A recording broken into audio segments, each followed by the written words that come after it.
There we go. Oh yeah, we are live and hot, and if it is Wednesday, it's soul food. What is good? It's your boy OGSneekerz, and on the other end, hanging out me today is my little brother. What's going on, Dabs? Not much, man. What's good, sneaker family?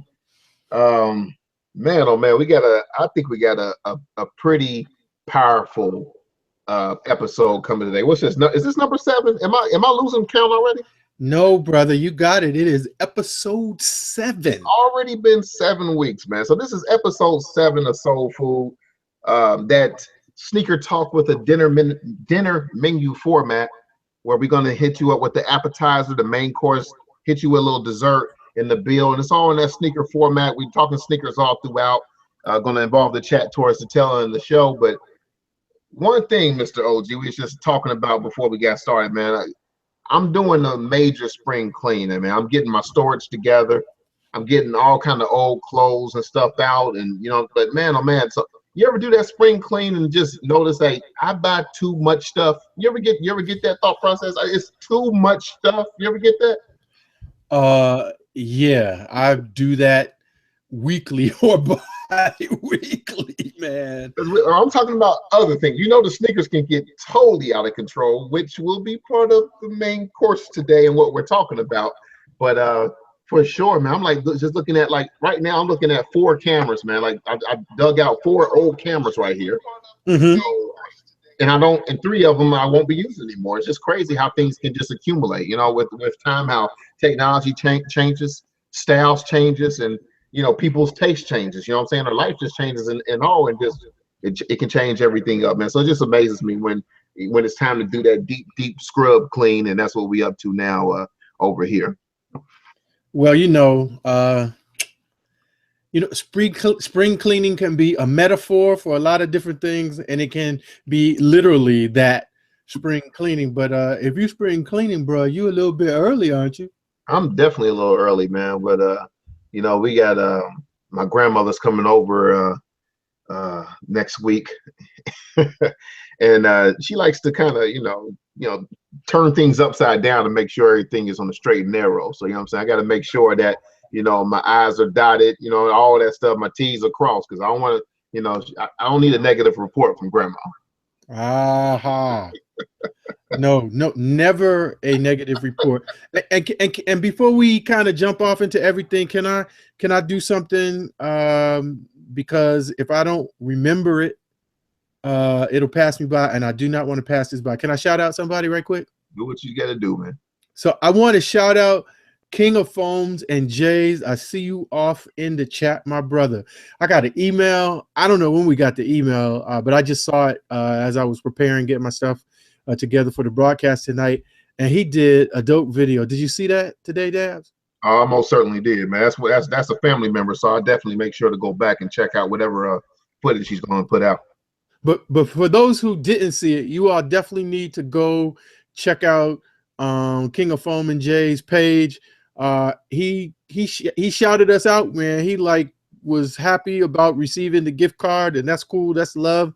That's just how we do.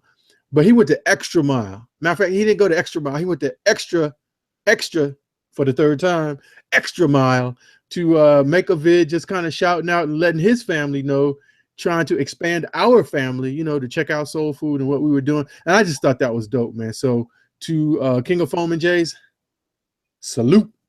I'm gonna throw a little cat off the bag. Like I said, I definitely appreciate true family members, and I know that we know who the family is. You know what I'm saying? And maybe some people get a little more work to be considered actual family. You know what I'm saying? But we got to start incorporating family members into this, man. We got to at least bring people on for a little appetizer, so we can get to know what the people like, maybe a little bit outside of sneakers, but with sneakers as well, and then get people like to plug what they doing. You know what I mean? So we definitely got to, within the next few weeks, we definitely got to get that going, man. Just so people can just come on the show, and it's a family thing, so we need to have the family on as well. No doubt, man. Totally agree. I mean, we do what we do, but it's always good to, have a little spice and a little, added to everything. And I think that would be dope, man. So absolutely looking forward to that. All right. Is there anything else on the docket we need to discuss before we get to the menu? Nah, man. I think I'm glad I was on time today. I got all my technical difficulties. I was telling Dabs before we came on live, probably by the time I get to the end of my weeks for hosting Soul Food, which is basically going to be the month of February, I'll be an expert at it. But, these first couple times, it's just, trying to make sure you do everything correctly and get the information in there. But we were on time. No doubt, no doubt. It's always good to be on time. You know what I'm saying? Yes, sir. Yes, sir. Because the opposite is stereotypical, and I'll just leave that there. But come on, let's get on this menu. And first on the menu, family, it is the appetizer. And today's appetizer, it seems like we've saying this a lot the past few weeks, man. Controversial sneakers. It's like, somebody thinks it's heat, somebody thinks it's trash. And I really didn't think this was going to be a controversial sneaker, because I just, when I first saw the pictures drop back, like maybe it was in December, it was sometime towards the end of 2016. I was just like, that's a dope ass shoe.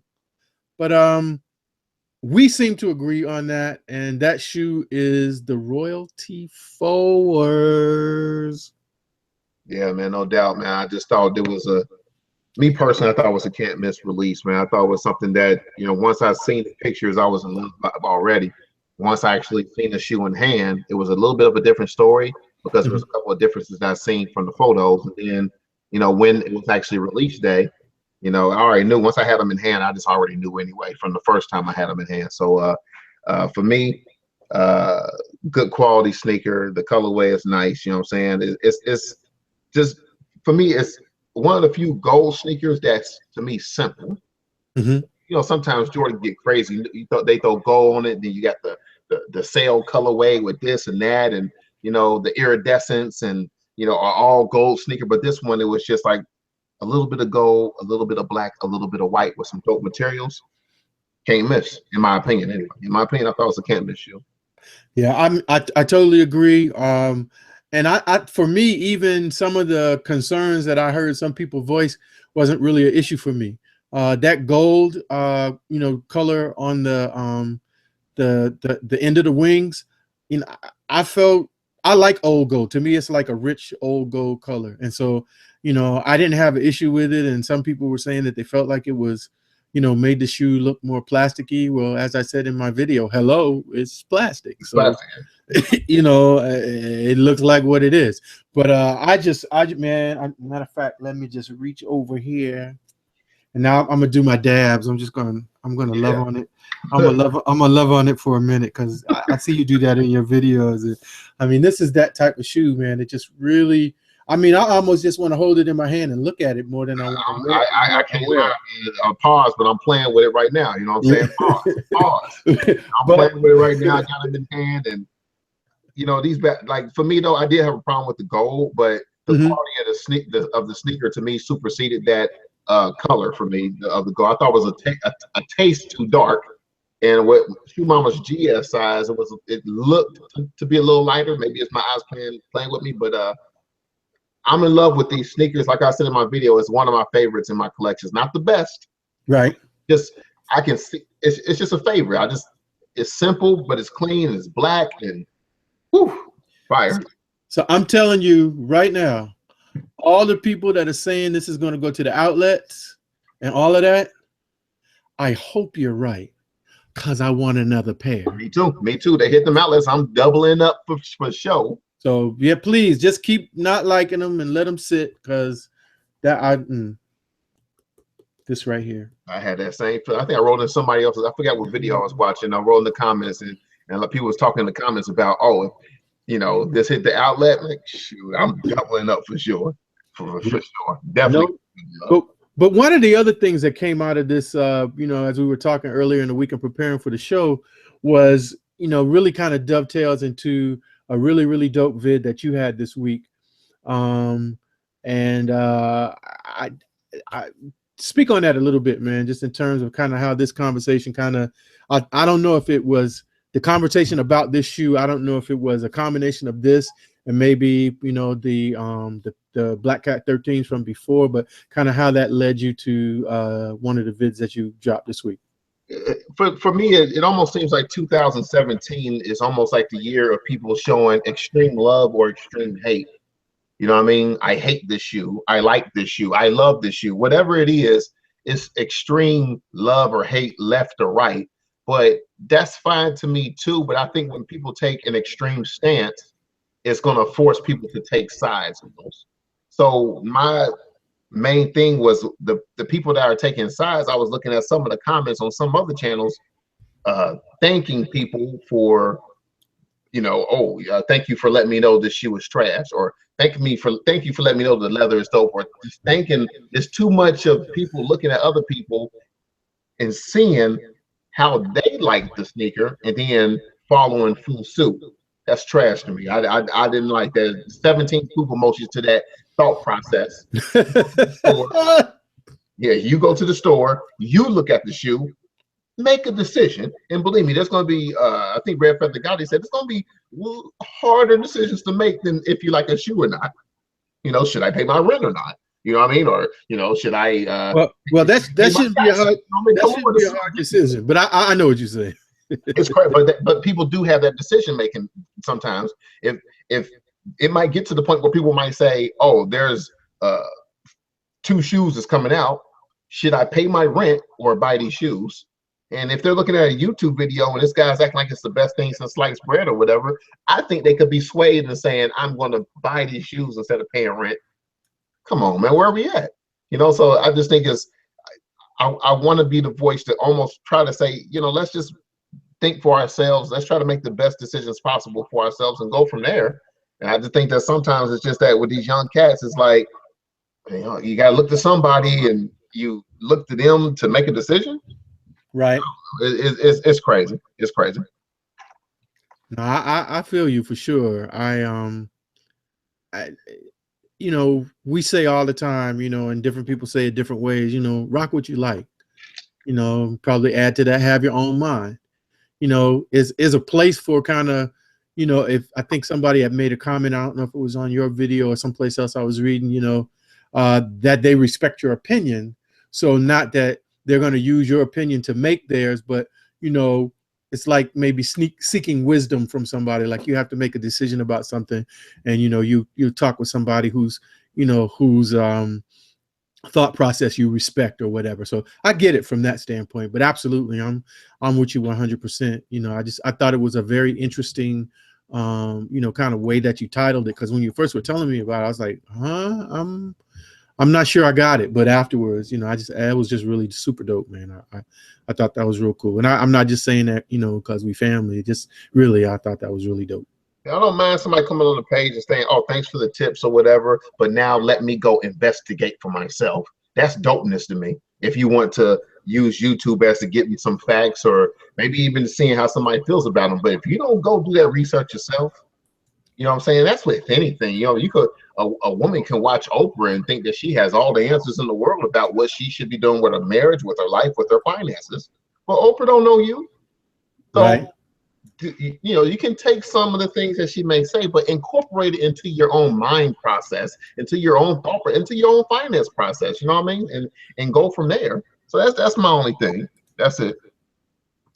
No doubt, no doubt. So, like, is there any anything else in terms of, by the way of, you know, the appetizer section is usually when we, you know, talk about things we just copped, and obviously we both recently copped the fours this week and kind of led into the other part of that discussion. But any other pickups or anything you want to talk about before we move towards the main course? Not necessarily. I got Shoe Mama pair too. I actually like the GS sizing better than the adult sizing since they did that little wing in the suede. Mm-hmm. But other than that, you know, I had a couple of little pickups that were actually really good steals, but you know, I might make a video on it, I might not, I might just save that. It was a couple of slides that I had got from the Nike outlet for the low. So right. Well, good, I do have one that I'll go ahead and just share because it was just so much of a discount, and it was just actually me kind of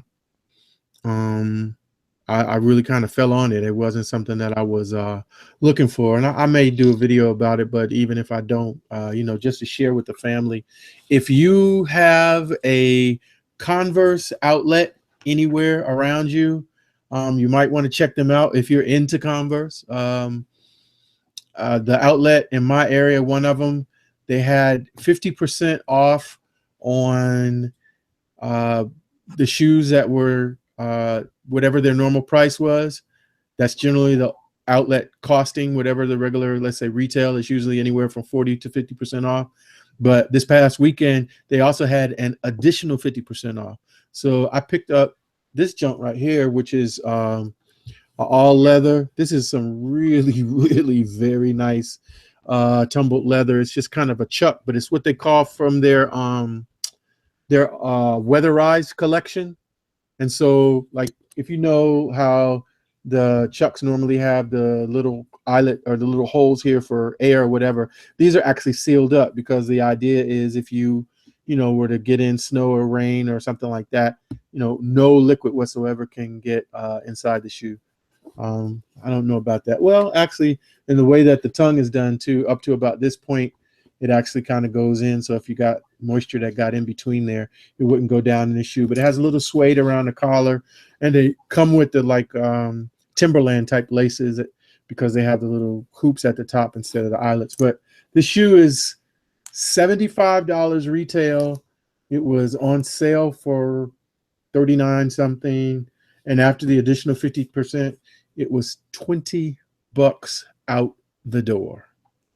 And I just, nice little chuck to wear in the weather, in the rain, almost kind of like a rain boot type of thing, but you can still be, rocking a classic sneaker. And I thought that was cool. So yeah, if you're into to Converse and you have a Converse outlet in your area, you might want to check that out. Coolness. And I think I had a pickup earlier last week. I think it was last Friday on a nice little Converse as well. There was I think a John Varvatos.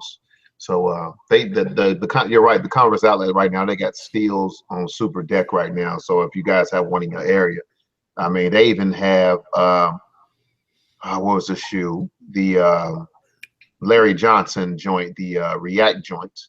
Nice. Yeah, they had them at the outlet for like $24. Unfortunately, they only had one pair of my size, and they were already gone. So yeah, they definitely got some things going. They got some low prices, and like I said, if you got an outlet, Converse outlet near yourself, if you feeling Converse, check them out for sure. All right, well, it's just about that time that we roll into the main course. Here we go.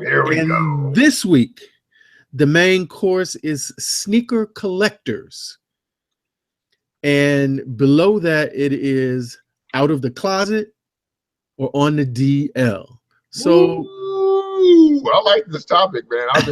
I've been pushing OG for this topic for like weeks now. He's been shooting it down. He's like, nah, let's not do that.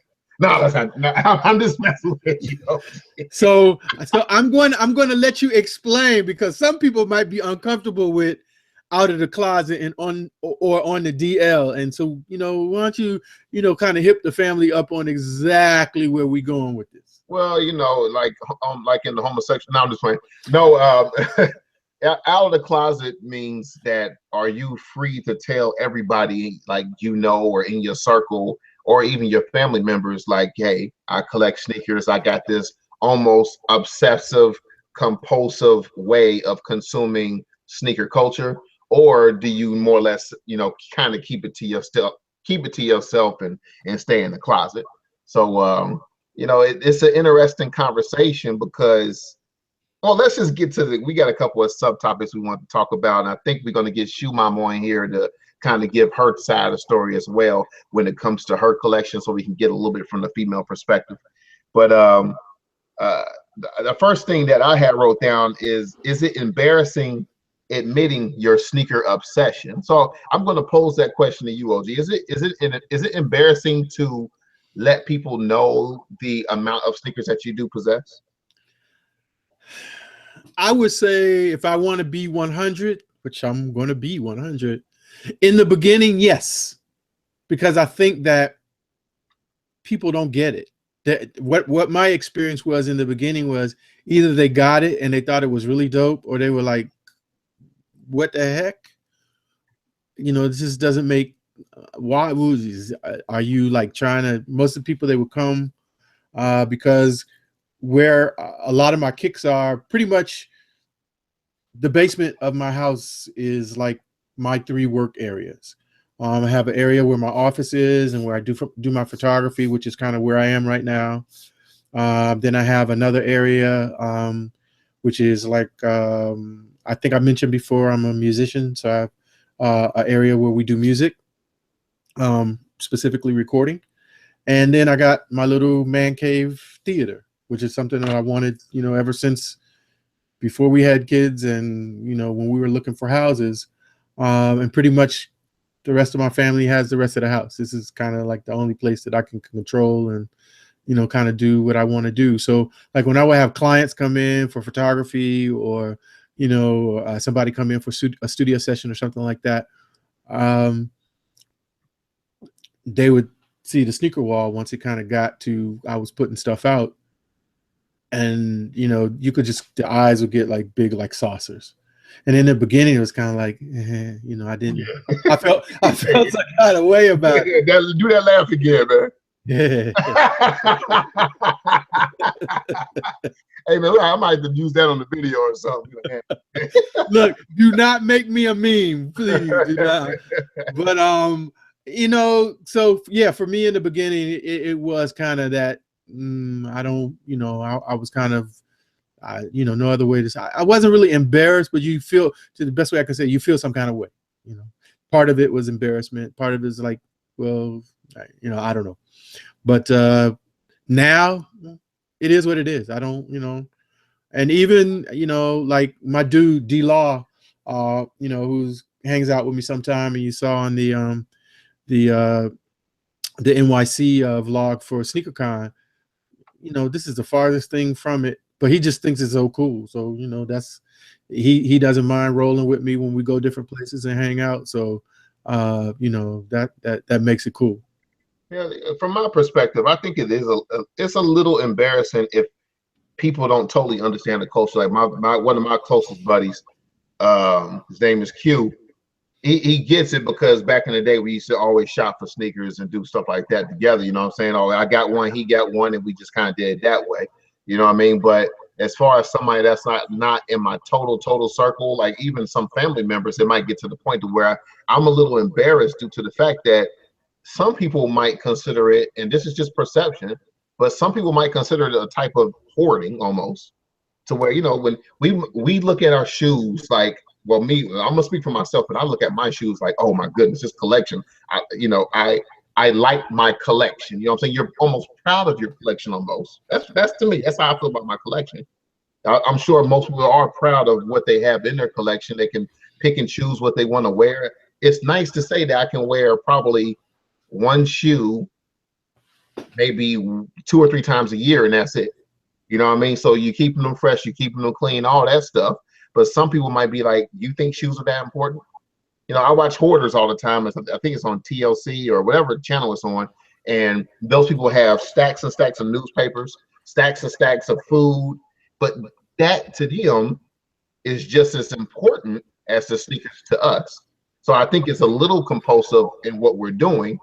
It's just that the sneakers, you kind of get where I'm going. I do, although, man, I really got an issue with comparing myself to a hoarder. But I think some of the same mindset, the excessive compulsive, I think we probably use the word passion, and some people would use obsessive. And I'm peeking at the chat. I just want to say what's up to Lily Hilly.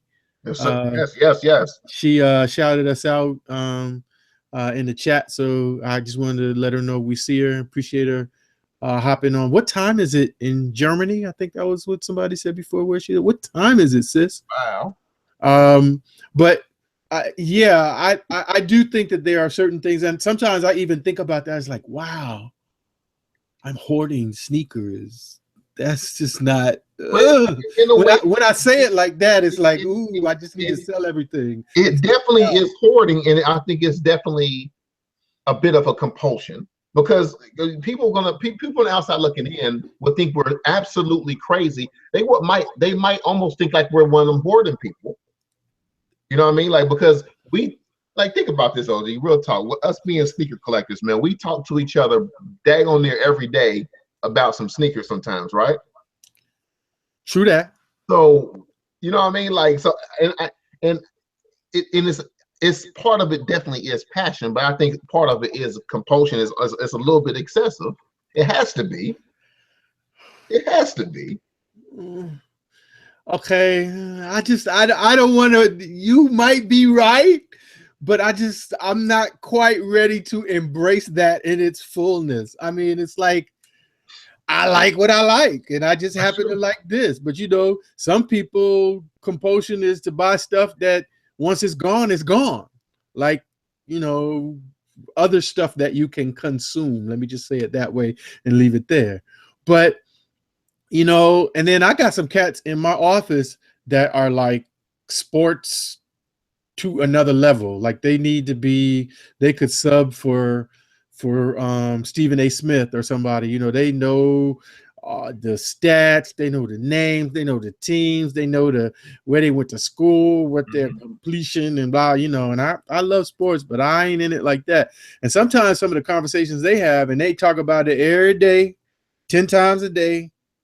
You know, certain people come. As a guy has an office around the corner from me. I'm just like in a little cubicle, but because of his particular position and job, he has to have a private office. So he has a private office, and you could almost set your watch to the time. It's another guy in the building that's going to come by, and they're going to talk about football. But is having I don't know. I'm just talking about in terms of you were saying we chop it up every day about sneakers. I'm not saying it's super crazy, and I guess I'm not even talking about just you in general, because me personally, I cannot lie to you. I've got to the point to where, what's up, Beer Jedi? I got to the point to where, you know, I'm checking Kicks deals every day, or I'm checking Soul Collector every day, or I got notifications on my phone. Up, time to go to the SNeekerz app. You know, this is supposed to come out. You know what I'm saying? And it does become a little bit compulsive. You know what I mean? Because it's always a different avenue to see what's on sale. Oh, yeah, eBay. It's so many avenues now, and maybe it's just me. Maybe I need to step back a little bit because you know, it's so many avenues that you can go down with this sneaker thing. Yeah, I mean, it's no doubt. I mean, but to me, okay, so if you're going to say we're hoarders, then does that mean that you know, a person who collects art and has 1,000 art pieces, you know, worth whatever they're worth, is a hoarder of art? Yeah, I think that can be it too. I think anything that you buy, anything, clothes or whatever you buy excessively can most definitely be considered.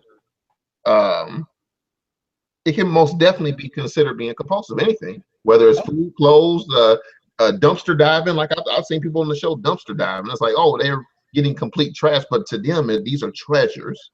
Right. Dirty treasures, but they're treasures. You know what I mean? So right. I don't know. It's a crazy conversation. Let's go to the comments, man. It says Cadillac Jackson said it's an addicting culture. I think it is addicting, me personally. For me, I'm speaking for myself. Buckeye City Soul, we see you. What's good? Lily Hilly says, I don't talk to people about sneakers who don't understand my love for Kicks. It usually ends up in a verbal fight. That's interesting. Don Turner said that he watched the Netflix documentary called Sneakerheads. They talked about this very subject. And Jamie White, it is a form of hoarding, but as long as it doesn't consume your life, it's all good. That's interesting. Don Turner, it is a form of hoarding, actually. So some people do say, they're saying it is a form of hoarding. I think what's best for me is at least I can admit that I have a problem, per se. The people in hoarders don't. They get all that trash and their house is all lined with filth, and they think everything's okay. So at least I know I'm admitting that I have a sneaker problem, family. I So think Sneakerhead Clothing Line says somebody that is a hoarder is not organized compared to a collector. So I would agree, but I'm going to kind of say it this way. I think that probably my deal with the word hoarding is that it has a very negative connotation to me. So while I think a hoarder and a person that collects anything have some similar behaviors, I would not consider, we use collecting instead of hoarding. So what about the word compulsive? no, I think if we're gonna be honest with ourselves, yeah, there it is an amount of compulsion with it, because it's sometimes like, even if I don't need anything, I feel compelled if I go in the mall and I see a good deal, like, yeah, I might need to want to check. I might need to check that out. Or just like you said, I have my websites. Sometimes when I get settled and I'm having my morning whatever. I'm not a coffee drinker, but water or juice or what have you, hot chocolate in the wintertime, which maybe is just as bad as coffee, but I digress. Yeah, look what Beer Jedi says. He said if I have a I have a sneaker addiction, but it's better than drugs. I'm okay with that. I don't club, don't smoke, don't drink, don't go out. So Man, Beer Jedi, that's me too. That's me too. We're like sneaker twins, because I Exactly. say that all the time. Matter of fact, kind of when I was really jumping off into this, I used to have that discussion with my wife all the time. I mean, not when I say all the time, like she was questioning me, but just, was impressing that not only on her, but with my kids too, is like, that this is kind of like, if this is the worst thing that I'm doing, I'm okay with that. There's a whole lot more reckless, worse things, and what I say is, as long as it's not taken away from, what you're supposed to do, the things that you're required to do, That's true. for yourself or for your family, for your job, for whatever those things that are your must do's, then, hey. Yeah, that's so another one. This is what I wanted to ask you verbatim. Yes. Now, my wife, her sneaker collection is literally bigger than mine. Um, and if you don't want to answer this, don't. But what does your wife think about your sneaker collection? And if I'm going too far, let me know, because you know what I mean. But I want to tell you the same thing what my wife thinks about it as well initially. Mm-hmm. But what does your wife think about your sneaker collection? Maybe Bruh. This is good right here. This is good. Bruh. So, one thing I have to really say about, my wife, and I'm very proud to say it, is that she trusts me. She doesn't always understand me, but she trusts me. And really, that's to say it. She doesn't get it. Sometimes I want to get her certain things, and like she's like, "No, I don't need that." I'm like, "But babe, just be like a dope, you rock a lot of pink stuff because you're a breast cancer survivor." And no, I don't like that. I can't. So I told you this even before we started doing this, that I'm so very jealous that this thing that you are so uber passionate about, you have the opportunity to share with your wife. But what she thinks about it is that she's probably, if she had to come down in the category, she would be in the category of the I don't get it. But I don't, she's cool with it. I don't get any harassment. It's like, oh, why do you have to do that? Or, it's like sometimes she's gotten accustomed on Saturdays, that's drop day. And sometimes I might be getting up early, to try to go someplace. And I'm very fortunate and blessed. And that's not the only reason I love her. But, it is that approach that she takes with me, on any number of things. And I think the other thing she tells people is that, oh, this is just, his latest passion. That's what she says. Mm. Well, for me, like I always had a love for sneakers even before I got married to my wife. And but as far as collecting, that didn't start until like down the road. Once the property was, once the property was bought, once cars got paid off, and things were a little bit more relaxed. That's when everything started happening as far as from a collecting aspect. But before, where everything was tighter. You first have your child. Don't talk about going to the store and buying some sneakers. It wasn't about that. It wasn't her telling me that. It was me telling myself that. But then again, it was funny because now I'm thinking about that. I'm just looking at this comment. One-legged listener said, "What about bags? OGSneekerz, does she like bags?" My wife loves bags. Loves bags. We have totes and totes and totes and totes full of bags. You know, some of them can get really up there. So I think when you kind of parallel the fact that, yeah, she has her bags, that was, and I'm gonna say was her obsession on copping something every time we would hit either Coach or Gucci or Louis or whatever. You know what I'm saying? That was what it was.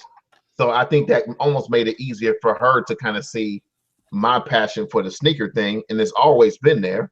But when I got her pair too, though, it was like, oh, okay, I like these. It's kind of dope, or we can kind of match it up sometimes, or or now she has a ton to work out in or whatever. So, you know, it was an easy transition for me to get started. But at first, sometimes she would look at me like, Saturday again, or another one again. So, I did get a lot of that. But I don't know, I kind of maybe I eased her into it though, because of the fact that I did hit those outlets pretty heavy. You know what I'm saying? So $30 to $50 at first is a little bit easier to stomach than 200, 250. You know what I'm saying? So I don't know. So to answer one-legged listener's question, no, my wife is not into bags, but what she is into is pots and pans. She loves to cook. And the good ones can be expensive. Bruh. Yeah, I know. So she is very much into that. And I wish I could think of the name of the pan, but is a certain kind of pan that sometimes different places she goes, she finds them on sale. And sometimes she even finds them in Marshalls. And like she came home a couple weeks ago with a roaster pan that was like normally, I don't know, like a $300 pan. And she found it in Marshalls for like $30. Wow. And she's like, you got to see this. And I totally get it. Okay, but let's take it back. Let's take it back a notch, though. Let's take it back a notch. Let's take it back a notch, because I'm gonna put it like this. My wife has so many bags, dude. It's like her bag collection. Now she doesn't have as many bags as she has shoes, but when she was getting bags heavy, the money side of it was like, okay, it's a ton of money going towards these bags. That's it, Beard Jedi, Le Creuset. That's exactly it. Sorry, I didn't mean to cut you off. That is it. Is it a ton of money going to pots, OG, or what? Or tell me something. It's a ton of money that's going towards besides the pots. Is it jewelry? It's got to be something. What is it, OG? For my wife? Yeah. What is it, bro? It's honestly, she is just so different in that regard. And I think a lot of it, had to do with my father-in-law. Rest in peace, Stanley. He was just a different type of cat in terms of, well, not a different cat, but he was pretty much very,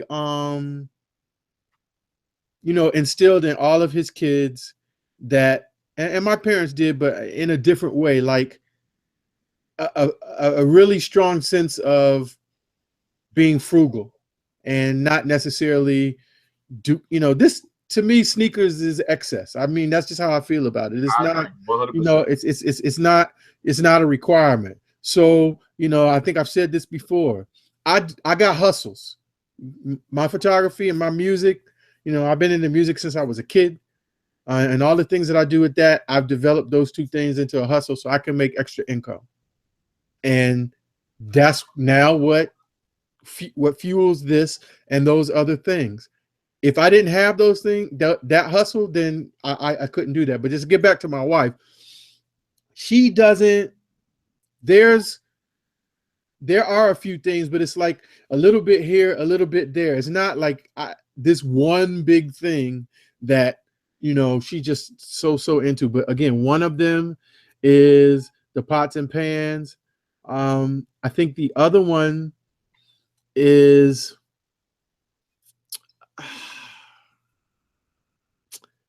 she really, and this is probably going to sound like, well, everybody does that, but she is very much into making certain that our children, and I say this she because I'm just going to be honest and transparent.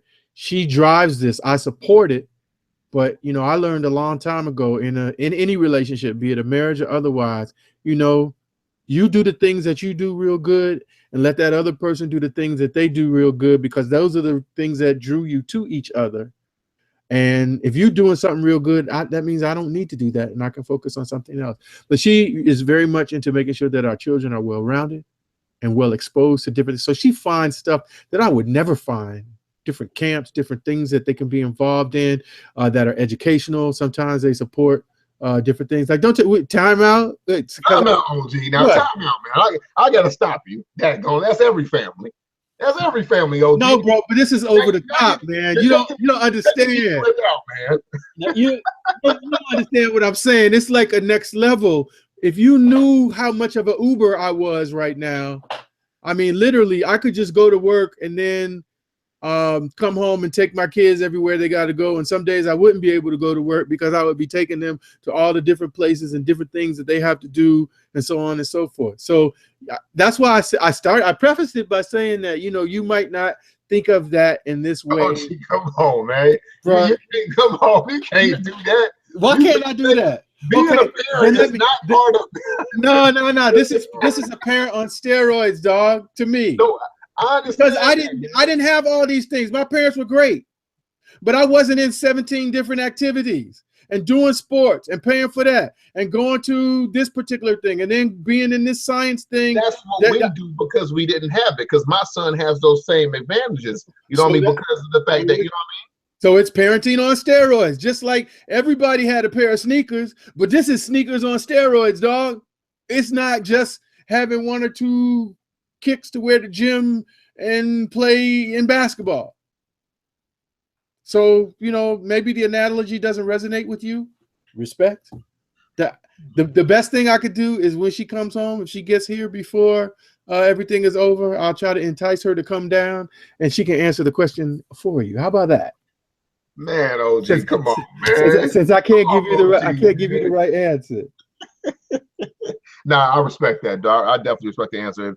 If you got somebody that's going like 10,000, then that's great too. You know what I'm saying? That's great. But I don't know if I would count going 10,000. You know what I'm saying? Okay, well, say however high it needs to be for you to no, however high it needs to be for you to say it counts is that high and then some. Or that high plus one. How about that? Or plus infinity. All right, man. Let's go to. That's my story, and I'm sticking to it, man. Leave me alone. Let's keep this one kind of simple, OG. And I want to post this to the chat too. What sneaker started your sneaker collection? What started the obsession per se? Because we always can say we have a shoe that, you know, was a very first sneaker. Mine was probably a British Knight back in the day. No, I'm lying. My very first sneaker was a Pro Wing. It was a Payless, and it looked just like an LA Gear. That was my very first sneaker. It was a fake LA Gear.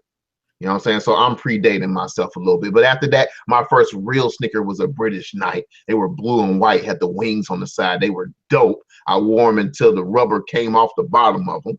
So that was my very first thing, but it didn't really start the collection or the obsession. You know what I'm saying? My first one that kind of started the obsession was purchased a couple years ago that started wanting me to collect and keep them clean and things of that sort. So what sneaker did that for you? And in the chat, let us know as well. What sneaker did that for you? And there I got them. I see the Bread 4, the Aqua 8, the Chicago 2. Let me know the year too, family. Let me know the year too. Let's go. All right, so I'm about to blow just about 85% of the people out of the chat because I'm going to say this and they're going to go, what the heck? As a matter of fact, should I do it, Dabs? You know what I mean if I say, should I do it? I know what you mean. Do what you feel, man. Do what you feel, big brother. All right, so let me say this. Let me see how I can formulate this. If somebody can tell me who sold the shoe that I'm just getting ready to explain was the first shoe that I wanted, and I harassed my father incessantly to have. If you can tell me who made it, I'll send you a set of posters, the full 3 set of posters. Wow. Okay. Let's reiterate. It said he about to name a shoe. If you can name the place that sold it, he got posters coming your way, family. Yes.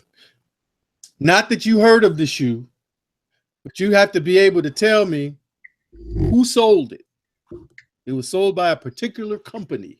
And you got to answer it within like 30 seconons, family, Yeah, which means 840. Let's say 847. We don't got to answer. It is what it is. I'm not on that internet stuff. You can't go fact searching on the internet. It was a blue suede with white accent Jock. Jox. Crickets. Nobody knows what that is. Because you have to be like a certain vintage to even like have a clue. But this shoe, Buckeye City sold out was a good guess, but that ain't it. And this shoe started your like or love for sneakers. And I also want to know what literal shoe started your collection. Okay, so that was, I was trying to clarify whether or not you, like, what was the first thing I wanted or what got me on the road to my hoarding. Yeah, what got you on the road to the compulsiveness, per se? Gone Postal, Bally, no, but not Hills. Jacoby Wall, not your mama. Oh, wow. Jeez. Really? Anyway. Bread Force was for me. Black and Red Force. Like mine were what got me totally back in collecting were the Black Toe 14s. Black Toe. No answers. Yeah, if y'all looking on the internet and keep coming up with Kenny shoes, nah, it's over. It's 8:47, and my phone says 8:47. So, and so does my computer. So, wait. Jamie White, too late. Too late. Jamie White. Too late, Jamie White. What? Swing and a miss. 8:47. We said 8:47. One-legged listener said Tom McCann too. Just on the outside corner, but you both are absolutely correct. So, oh man, I'm gonna think about it, y'all. I'm gonna think about it. I'm gonna think about what I'm gonna do. Yeah, we did have a rule, but OG over there, Big Brother's a rule breaker. So you know what I'm saying? He's a rule breaker. But tell me a little bit about those shoes, though, man. If you want to, tell me a little bit why they sparked the love for the sneakers. So just for me, I chose OGSneekerz as a handle because I'm OG. I got young kids, but I'm a 1963 baby. So my game predates even Jordan. I mean, Jordan and I are in the same, kind of age atmosphere. And so originally for me, the sneakers, like to get a pair of Chucks was like getting Jordans today.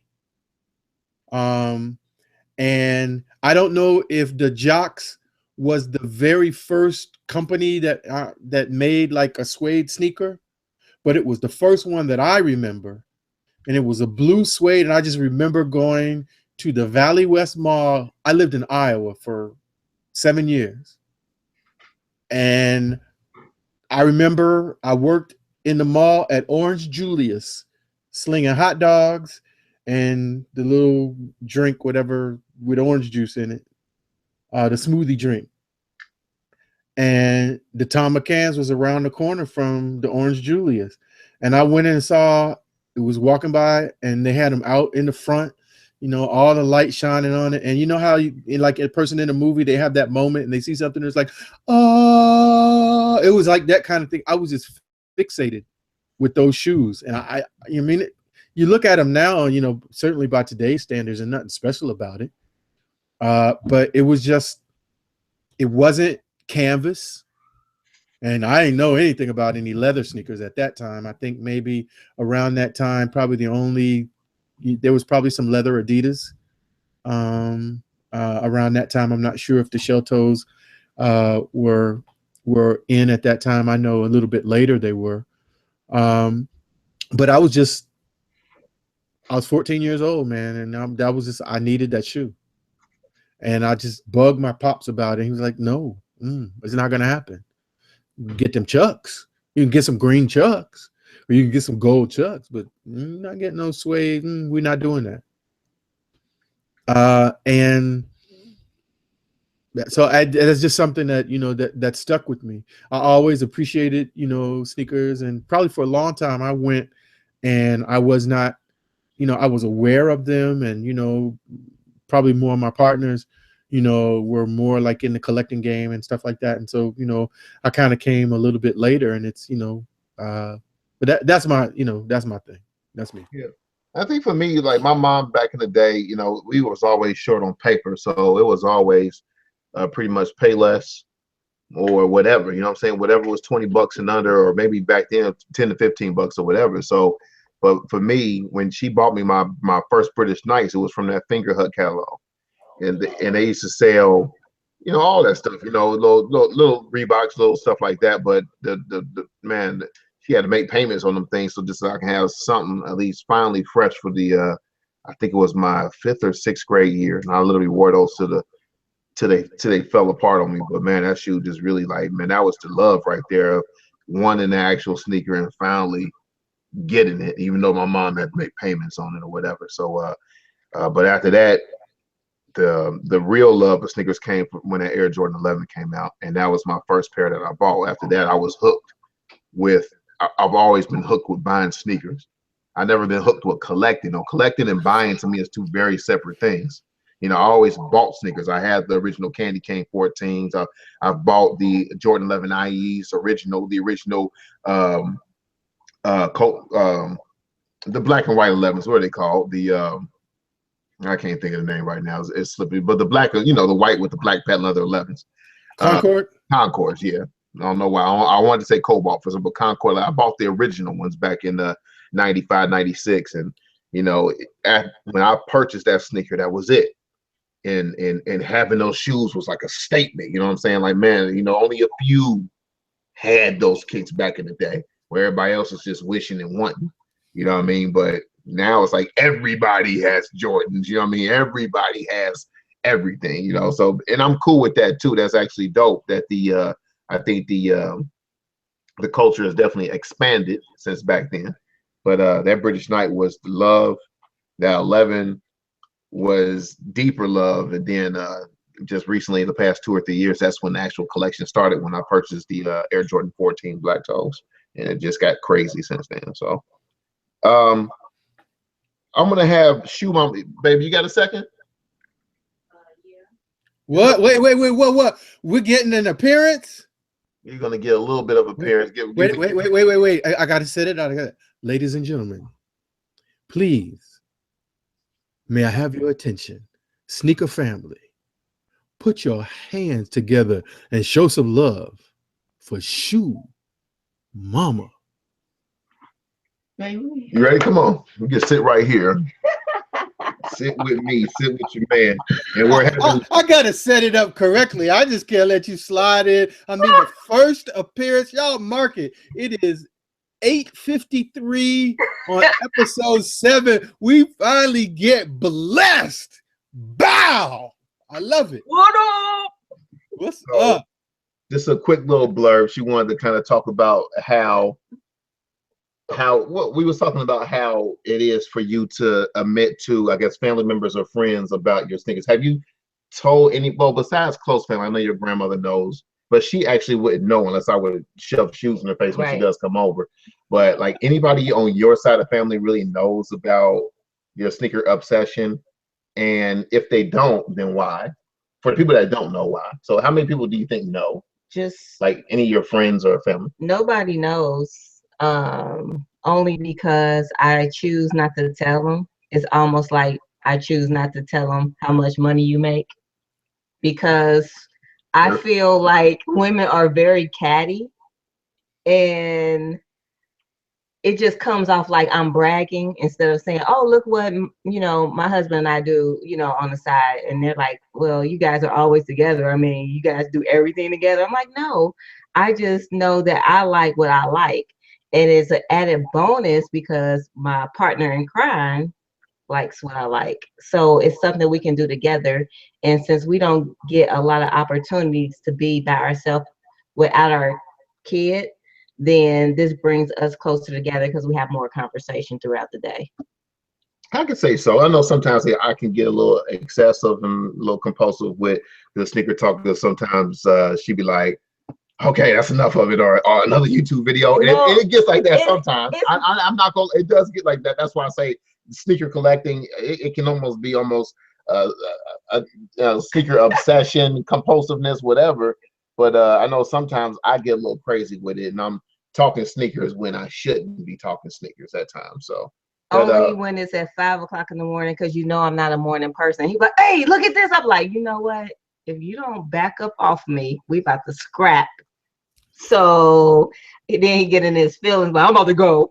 So I'm about to go to the gym. Forget so you. what other, so besides the fact, like besides other women, what about family members, your Well, your see, family members? I have mostly men in our family. It's dominated by men. So when they come to the house or whatever, and you show them, they like, oh man, what's going on? What's going on? You guys crazy, and it's all love. Because my uncle was the first person to introduce me to sneakers, because he used to collect and buy every time. I would see him clean them with the toothbrush, hanging the little tongue on with the clothespin. That's the in the back. OG. That's the OG collector of the family, was her uncle for sure. But women in my family, they don't do sports. They don't do, shoes. They don't do anything that I'm into. But I have all brothers too. So it's easier for me to talk to the men in our family and my brothers So than the women. give me one more thing. Yeah. Why won't you tell some people in your family?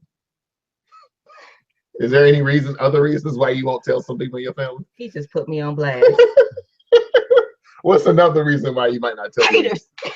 Not haters, but you know what I'm saying? You got to make sure that, you can't. Oh yeah, cause Some we of all them got family them members- uncle that got that twitch, so you don't want to be telling them what's in your closet. I'm like, oh, when y'all going out of town, when y'all gonna be gone? Now we home all the time. See, that's why I had to get off that social stuff, because I don't want to accidentally snap a picture when we out of town, and you might get some nefarious But we family know- members coming to the crib. We You know can what I mean? pinpoint about 1 to maybe 5. 1 to 3, No, and maybe 5. 1 to 1. Message. So that's it. I just want to give my wife's perspective on how she feels about the sneaker collecting and whatnot, and who she tells, and No more. it's not embarrassing, is it? Is it embarrassing to you, knowing the amount of sneakers you have? Do you think that's something that's embarrassing, It's not embarrassing for me, or letting other people know? but Is it embarrassing? yeah, it's uncomfortable It's because I uncomfortable. never want to push anything in anybody's face, and I always think about that. I guess because I'm a mother too, and I don't want to. Is it more or less coming from you have more than them, or is it more or less coming from I don't want to brag.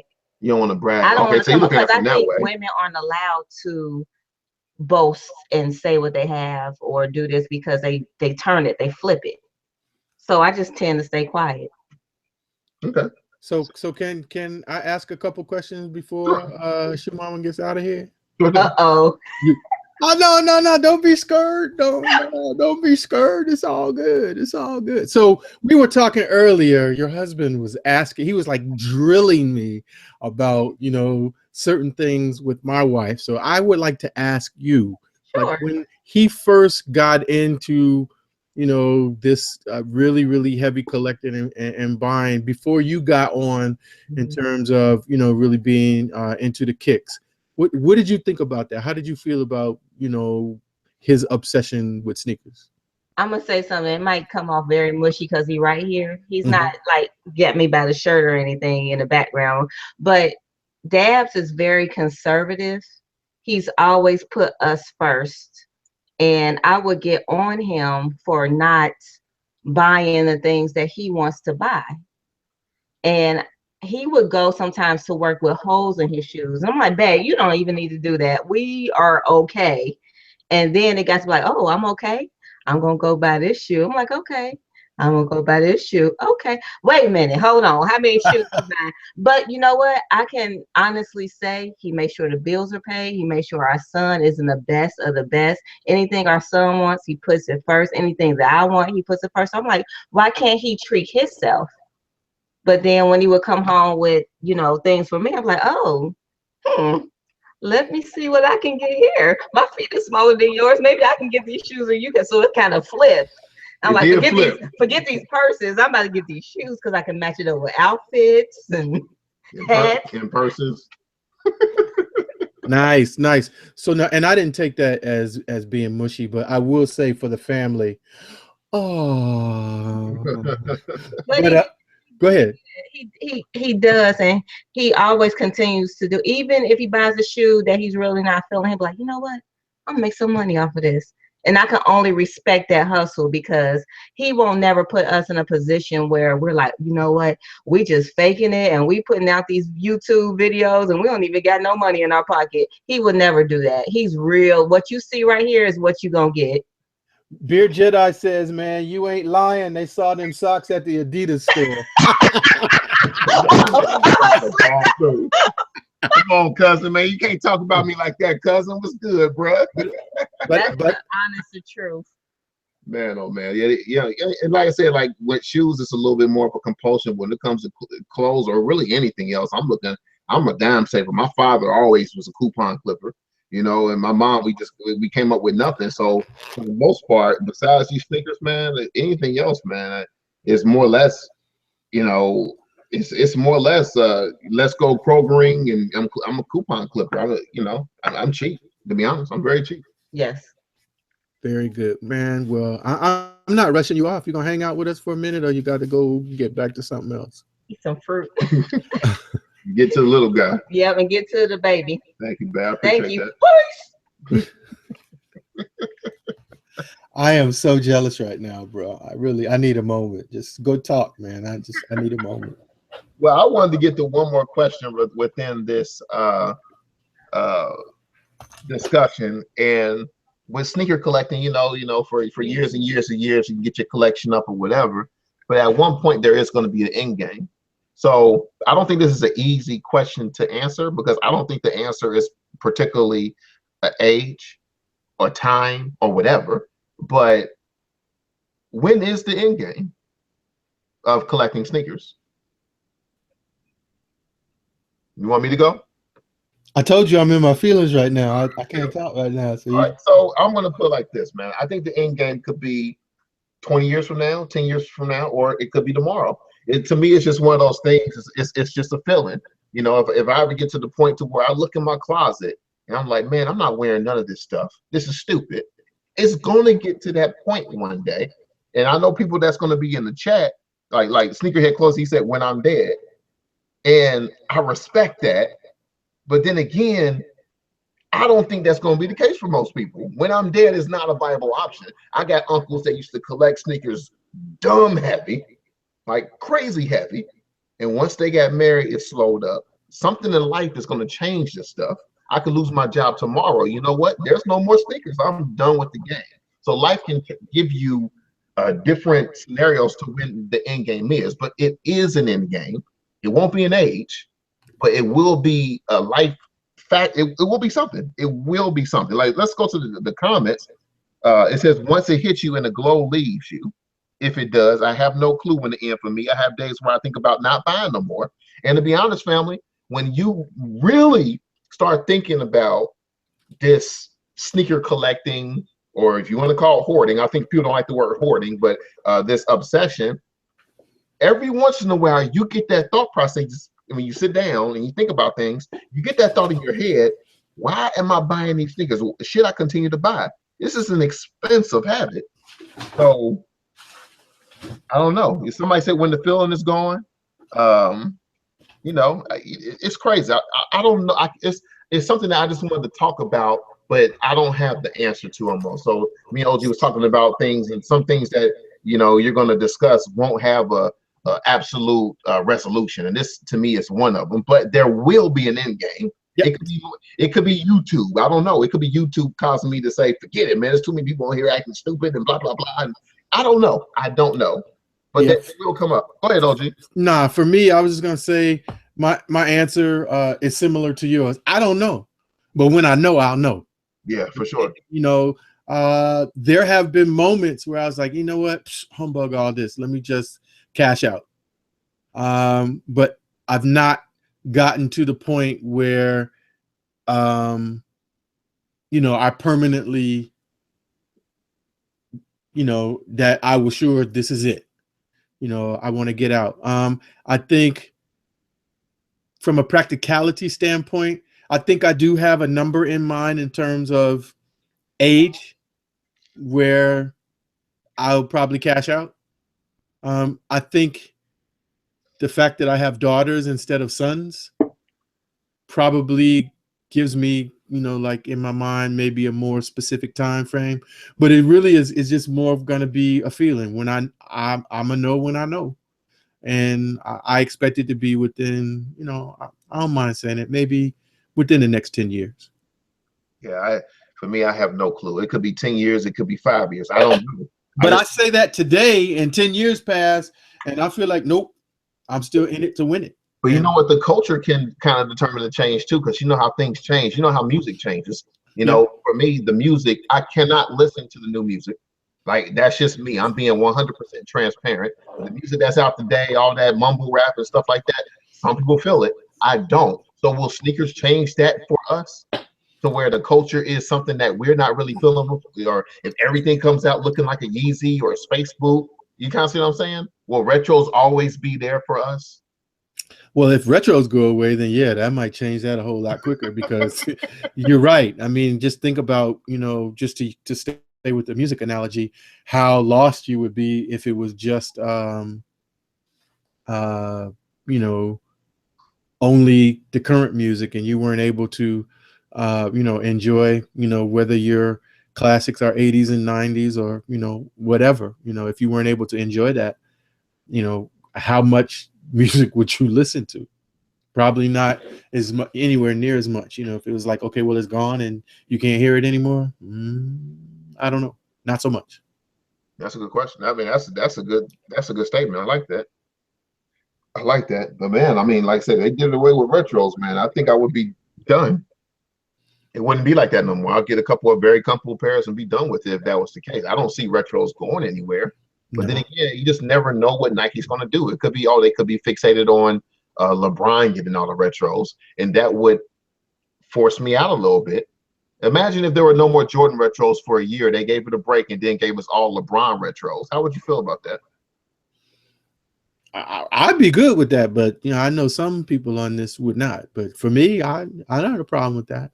There enough in his lineage of shoes that there's things that I think I would be cool, and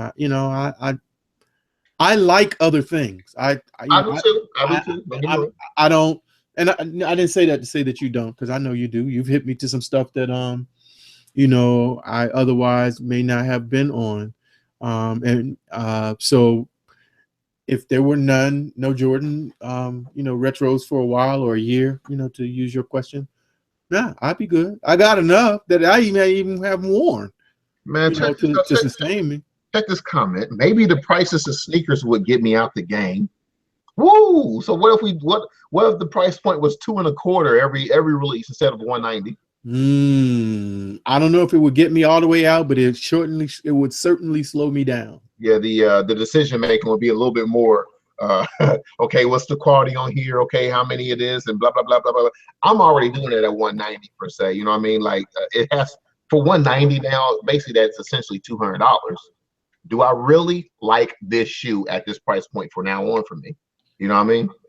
It's not going to be no lukewarm feeling towards spending $200 for me anymore. Last year, it was to that point to where it's like, oh, it's lukewarm. I kind of like them. Maybe it'll grow on me a little bit more. Let me spend this 190. Now it's like, for me, 190, I better love the shoe. You know, so I don't know.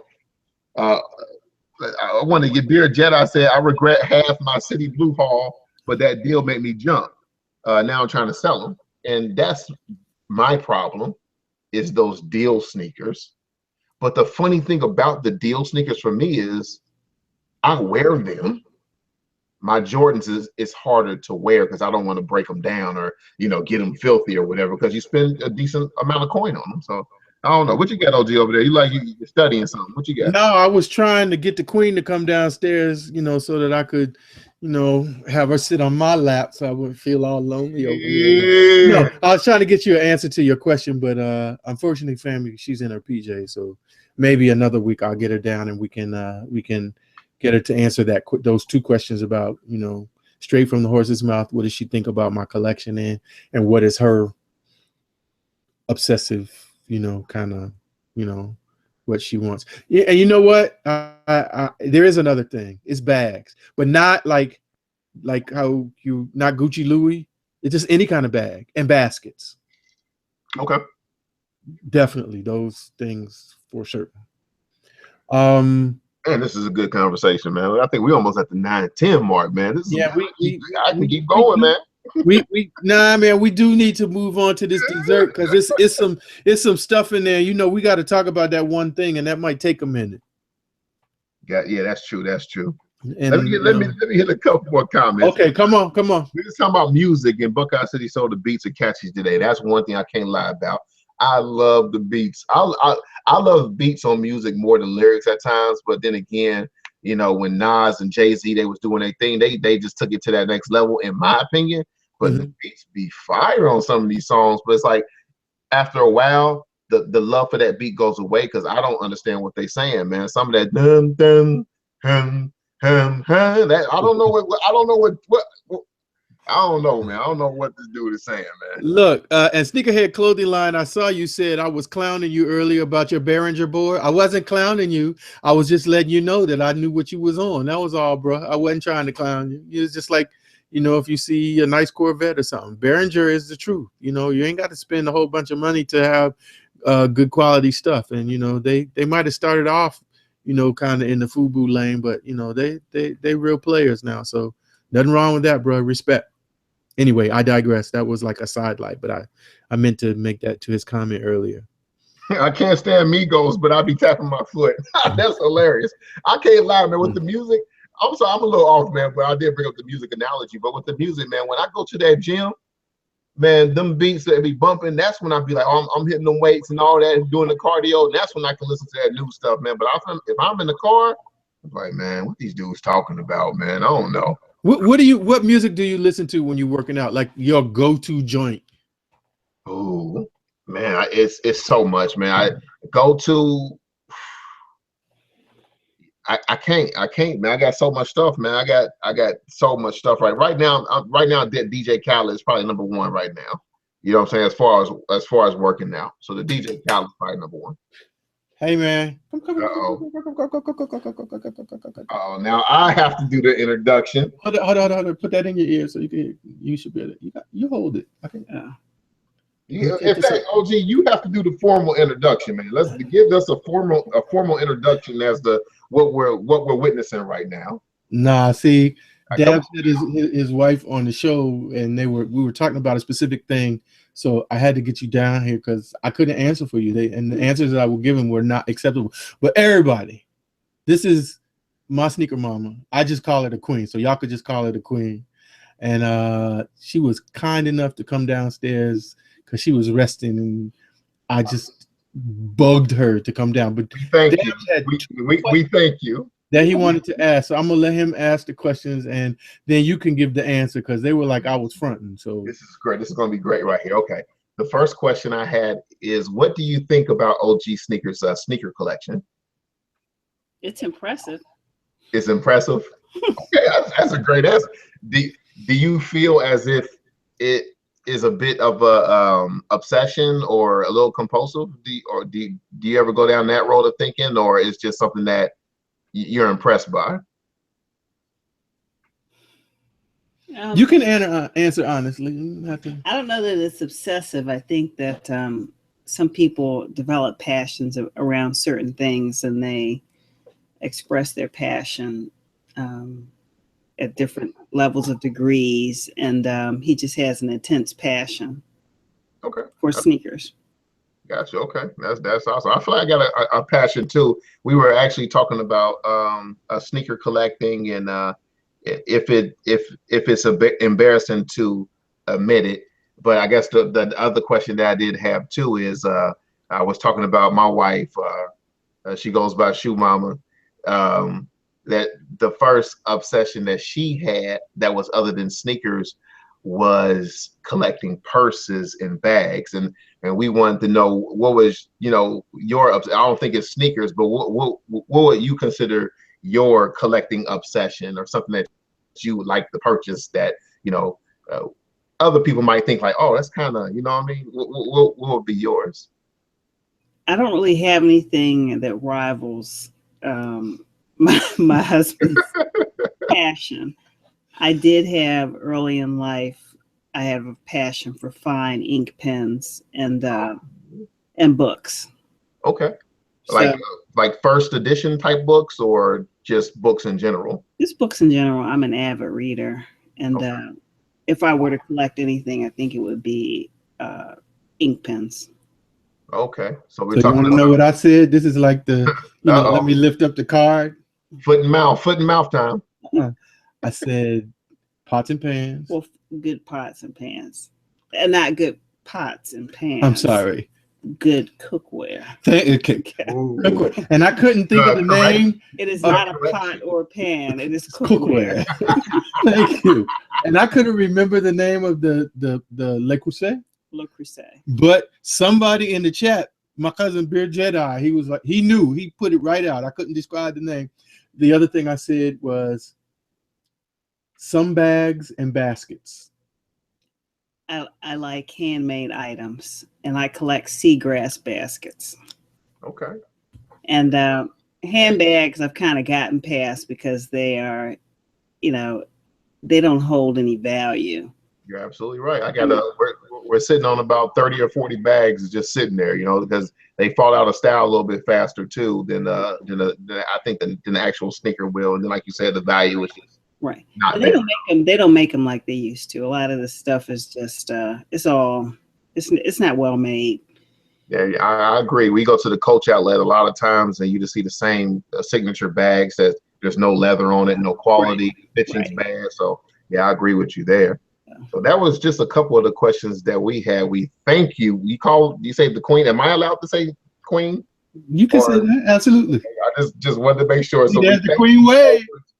OG had the answers down pat because we had asked the questions before, but OG felt the need to for us to get somewhat confirmation per se. Validation of what he said. Yeah. Verification and validation. I'm all about verification and validation. Absolutely. Thank you so much. Sure.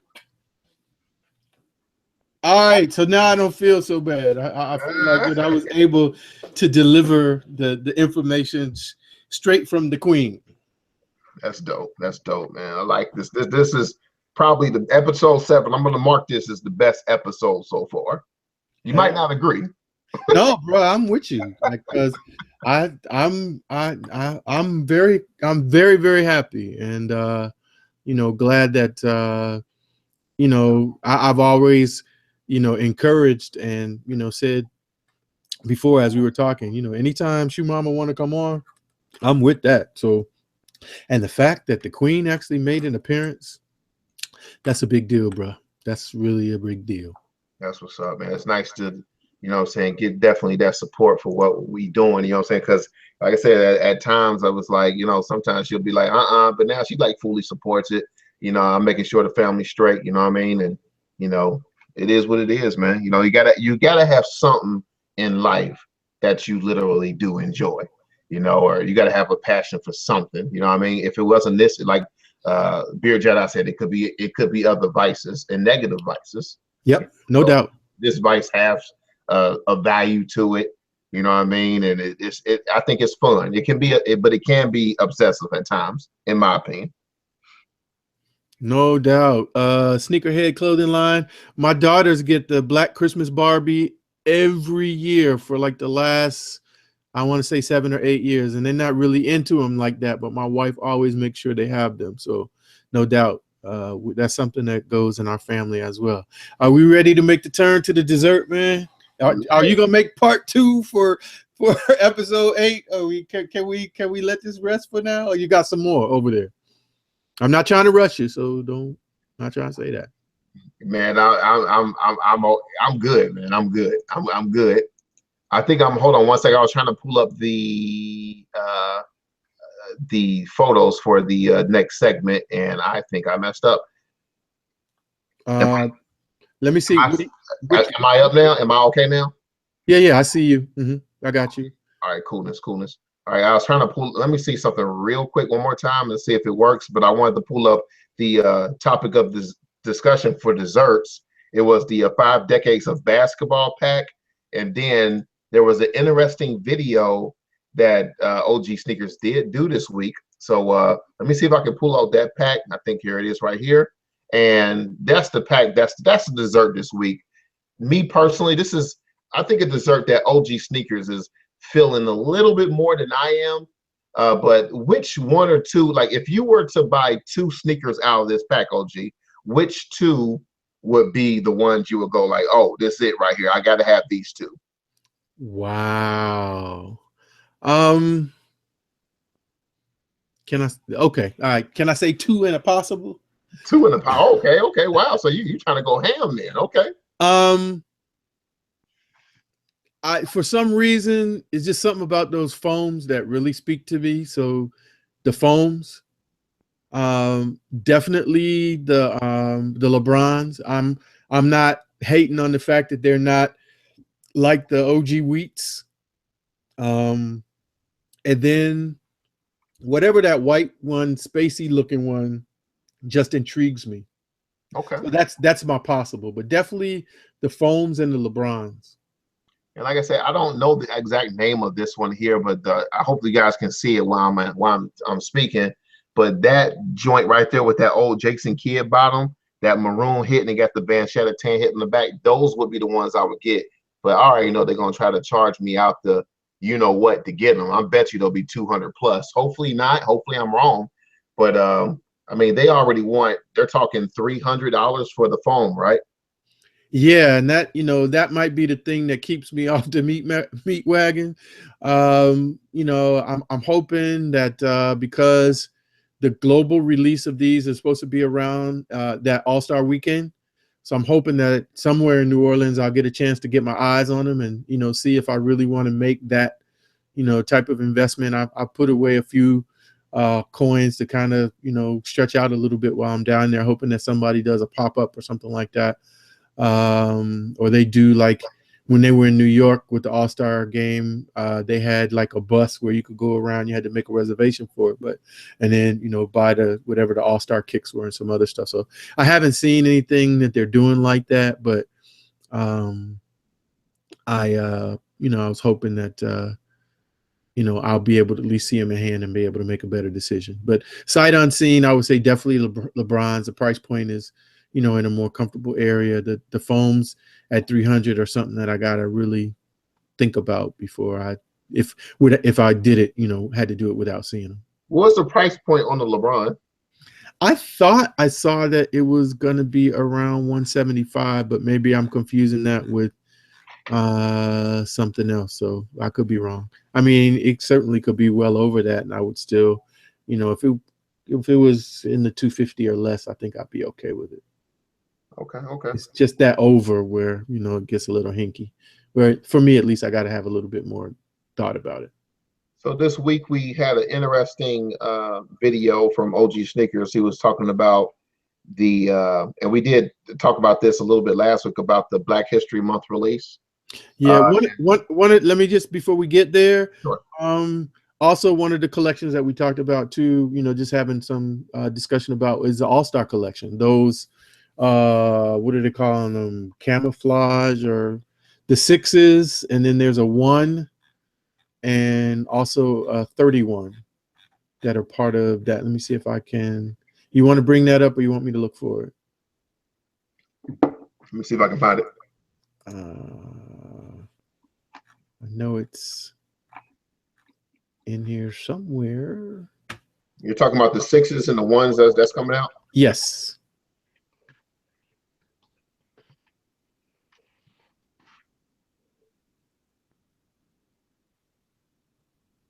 Let's see if I can find this here. All right, I think I got it. Okay. Hopefully this is it. Hopefully this is what you were speaking of.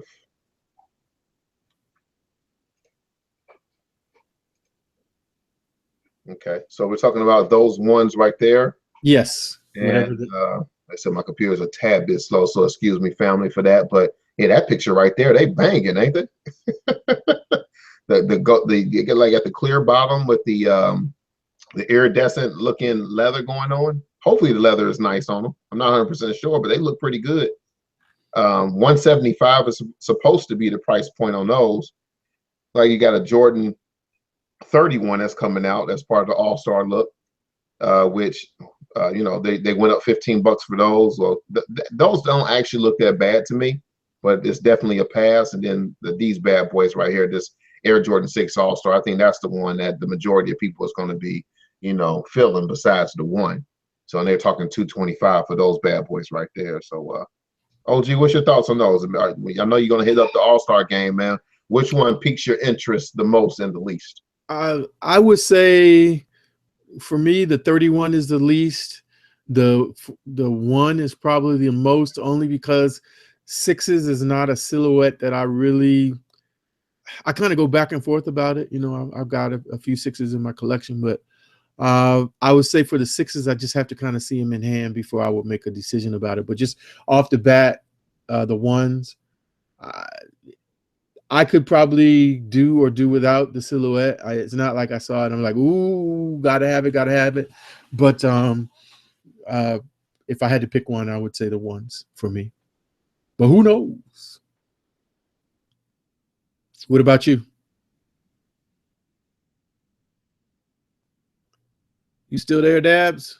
Or please don't tell me I lost you. Or maybe you lost me. Wow, okay. Well, this is interesting. How can you be...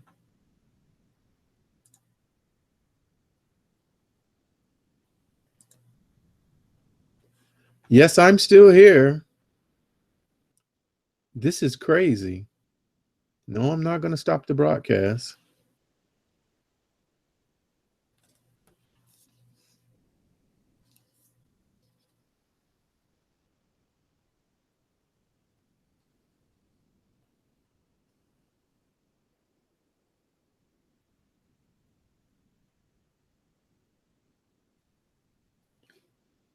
Okay, so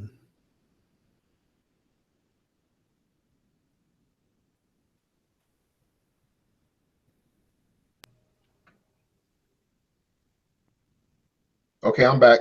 I don't know what happened. yeah, I can hear you now. Can you hear me? Yeah, I can hear you quite fine. Yeah, I think I dropped off for some reason, so I am back. I'm good now. I'm back. Okay.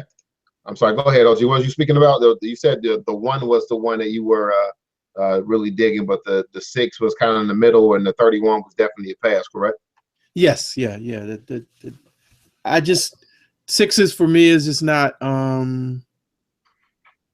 it's not a big, it's not just something that gravitates to me. That's how I can say it. But if I, you know, depending on how it looks when I see it in hand, I may or may not you know, I may or may not pull the trigger. And then, you know, it's always a decision from the standpoint of just, you know, what are you gonna do? What are you gonna you know, what are you gonna go for?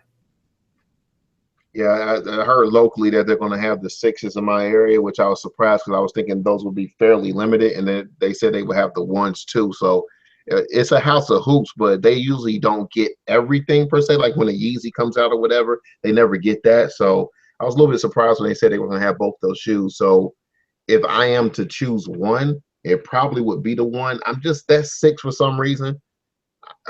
I guess it may come down to I got enough 6s already. I got 3 6s. I don't want another dark 6. So I mean, I got a 6 that I actually wore today. You know what I'm saying? So I don't know if I want another 6. I'm good. If that 6 was better than this one, and this is a dark one, then I would say possibly I would get rid of this and get that. But no, I like these a lot. I don't know. I'm not on it. I'm not a big fan of ones either, to be honest. But I will probably get those and see what I can do with them.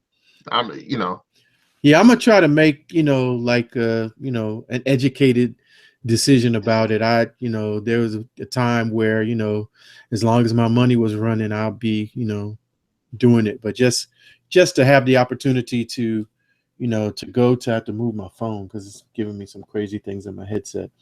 But just to be able to go to and be in New Orleans around the time, or during the time of the All-Star game, I could tell the family right now, we are not going to the game. We're going to be posted up at some place watching the game. I'm going to try to go to some of the other venues like the Celebrity Game.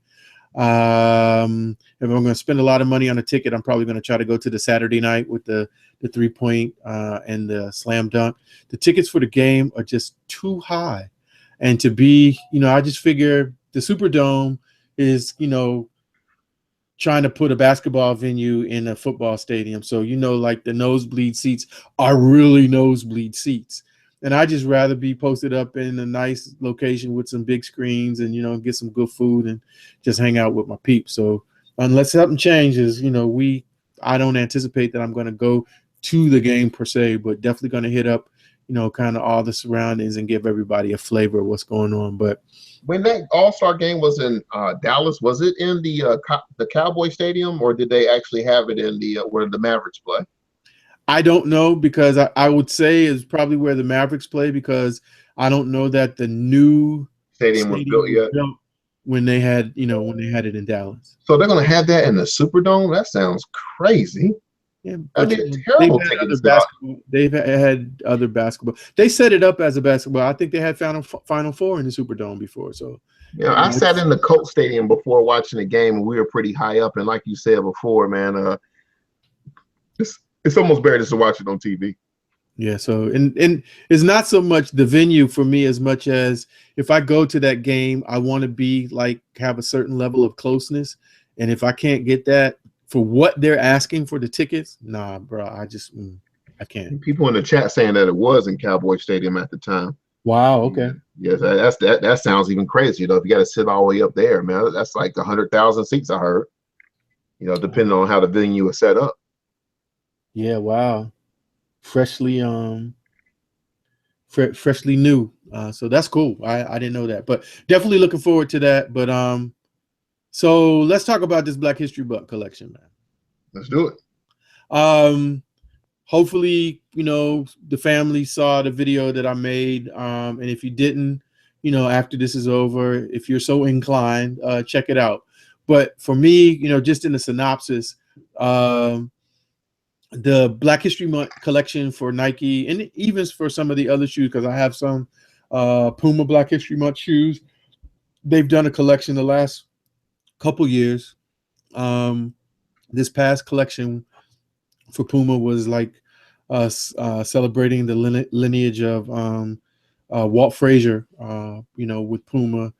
And I think before that, it was recognizing the brothers from the '68 Olympics that gave the Black Power sign, John Carlos, and I can't think of the other brother's name, that when they were on the medal stand, had black gloves on and gave the Black Power fist,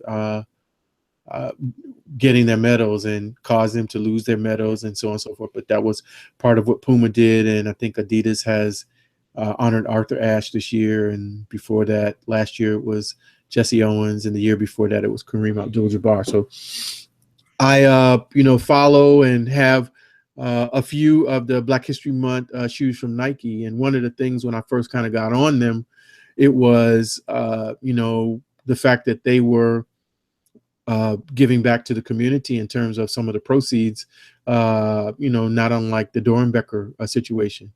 But what I found this year, just kind of by accident, really just doing more reading and, reading the press information about the collection, was that what I really thought was going forward wasn't going forward. And in fact, in this particular, that it's kind of morphed into something that I really didn't think, in terms of kind of having this more kind of global support and using the support or the platform of the Black History Month shoe to support this global initiative to get youth into sports and celebrating diversity and inclusion and those things. And those are all things that I am 100% behind and in favor of. But for me, I thought the Black History Month collection was about using those things that they were doing with the Black History Month shoe by having images that spoke to the African-American community, or either came out of our experience in terms of like native cloths and patterns and things of that nature.